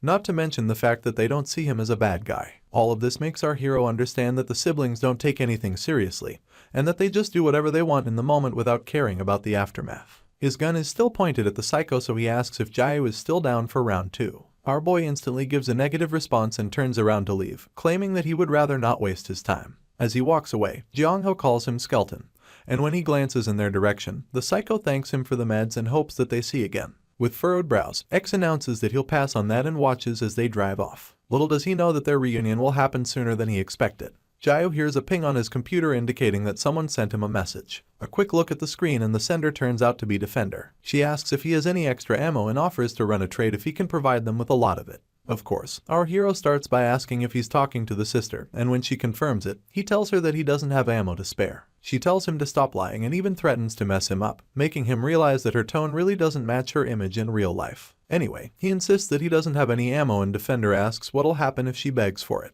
Our boy still doesn't agree that he has ammo, so she proposes that they do something for him. He disagrees yet again, but Defender proposes that she likes his posts and refreshes it a bunch to increase his views. This gets Jaeho to pause his X as he mulls it over, and soon enough, he asks her to name the place. She had given him some sort of map, so he follows it to a location just outside Gwangju. It turns out to be an old house overlooking an amusement park, so our hero does some recon of the place. He realizes that the height of the house has some advantages when it comes to defense, but it's too exposed for his liking. It then dawns on him that it's why Defender takes the approach of killing off any nearby threat rather than hiding like a normal human being. While our boy checks out the barbed wires surrounding the place, his attention gets drawn to the nearby tree from which a corpse is banging.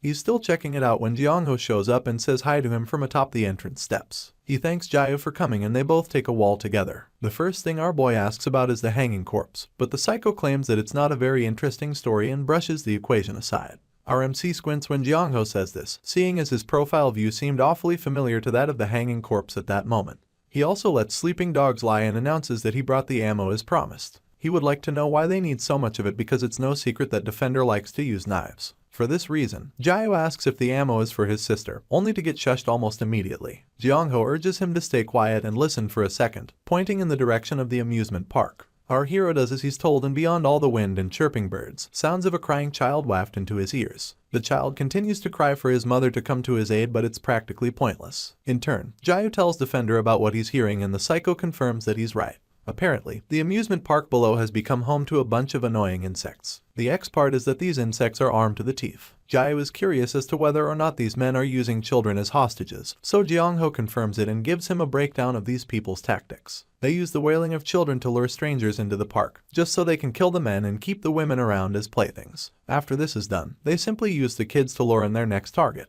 Our MC is certain that these guys are worse than trash, and so Defender quips that it's why he wants Ro kill them all. He has this weird happiness about him as he says this, like his eyes are filled with admiration for the murders he's yet to commit.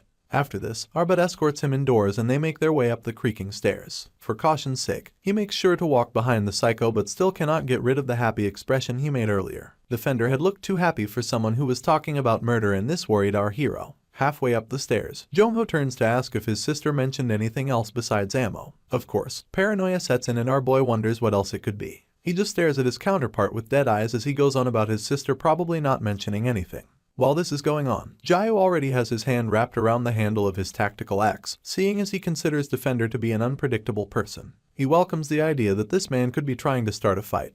Kenny for Jong-ho to ask if he brought any snacks. This was the last thing our hero expected to hear, so he stands there surprised as hell. Afterwards, they all feast on the cookies he had kept aside to re-up his calories, and they wash it down with some tea. At least, the siblings do. Our hero just holds the cup. Jong-ho is the first to admit that the cookies taste pretty good. He even expresses his surprise over the fact that our boy can bake. He claims that he always knew he had a good eye for people and goes ahead to grab another cookie. Jaeho just watches him take it, wondering to himself if the siblings just don't care enough to consider the fact that he may have poisoned the cookies. He then stares at the cup of tea as he acknowledges that his fear of poison is why he hasn't even taken a sip. Just then, the sister shows him something she typed up on her laptop and it reads that the tea isn't poison but is really good. Jae wonders why she couldn't just say that and she types that some things can't be expressed through speech. He finally takes a sip of the tea and Jong-ho explains that his sister prefers typing to talking. While he dusts off cookie crumbs and urges everyone to get going, our hero is busy holding himself back from admitting to everyone how good the tea is. He gets himself under control before announcing that he's certain the touts have strength in numbers if they are able to bring hostages with them. Jong-ho takes a seat and his sister lies on the couch as our boy asks them for their plan. The psycho speaks first, explaining that he was planning to start with the children because once they stop crying, someone will come to check it out. He begins to load his cartridge with bullets as he explains that he'll deal with the men that show up one after the other to thin their numbers and then kill off the rest at once. The sister happens to be an expert with a drone, so her role is basically to control the drone and use it to drop bricks on the children. Jong-ho thinks it's not only cheap but is also a quiet way of getting rid of the kids. Our hero is forced to ask if that's necessary, only for the psycho to point out that things will be harder if they don't do it. Moreover, he doesn't see a reason to keep them around because none of them belong to his family. His sister stays silent in agreement as her brother reveals that they'll have to raise the kids after releasing them or they won't last very long in this ruined world. She finally speaks her first words but they come out in whispers. Anyway, the girl believes that it's weird to expect the children to survive without parents in such a world and that this era isn't for them. This shuts Jae up for a few seconds, so he simply sips his tea to pass the time. He realizes that he can't argue with their logic and that Defender is a two-man team. The way he sees it, the best option is actually for two people to deal with a large group of enemies. As he lays his teacup down, it dawns on him that their methods make him sick to his stomach. For this reason, he announces that there's another way, adding that although it's going to involve more work, it has lower risks and higher rewards. The siblings stare at each other in silence as if to quietly debate listening to our boy. Luckily, they do. The sister's drone gains sight of two men standing guard by the entrance of the amusement park, so she controls the drone to come into their view. As planned, it draws the attention of even more men and they try to shoot the recon drone out of the sky. Because the sister is an expert with it, she manipulates the drone out of harm's way and drags the shooters along with her. First they curse each other out for not being able to aim at a single target, having no idea that Jae and Jong-ho are standing right behind the gate. The moment they chase after the drone, our boy shares a knowing look with his psychotic friend and steals a peek of the area. The plan is to attack the rearguards, so he launches himself at one of them, axe in hand. The shooter turns around much too late and the only thing he sees is an axe flying through the air. In no time, said axe buries itself inside his head, and our hero dashes past him to get his fellow rearguard. He grabs the man by his hair and pulls back his head so his neck is exposed. After this, he lodges his axe into his neck, leaving the guard to cough up some blood as he nears his grave. There's a door not far away from our hero's location and he pushes it open mere moments later. It seems to have been housing the kids and one of them wakes up immediately, scratching his eye and announcing that it's not his turn to cry yet. Sadly, he gets chosen as bait as per Jae's plan and they head out to meet Jong-ho together. Our hero tells the psycho that their enemies will be back soon and that he's depending on him to have his back. Once again, I'll have to end the episode here. Sorry to anyone who's been too immersed to stop watching. But I promise that the next episode will come out really soon, as I'm already working speedily on the next script. With that being said, I just hope you guys have been enjoying the story so far and are looking forward to more. Until next time.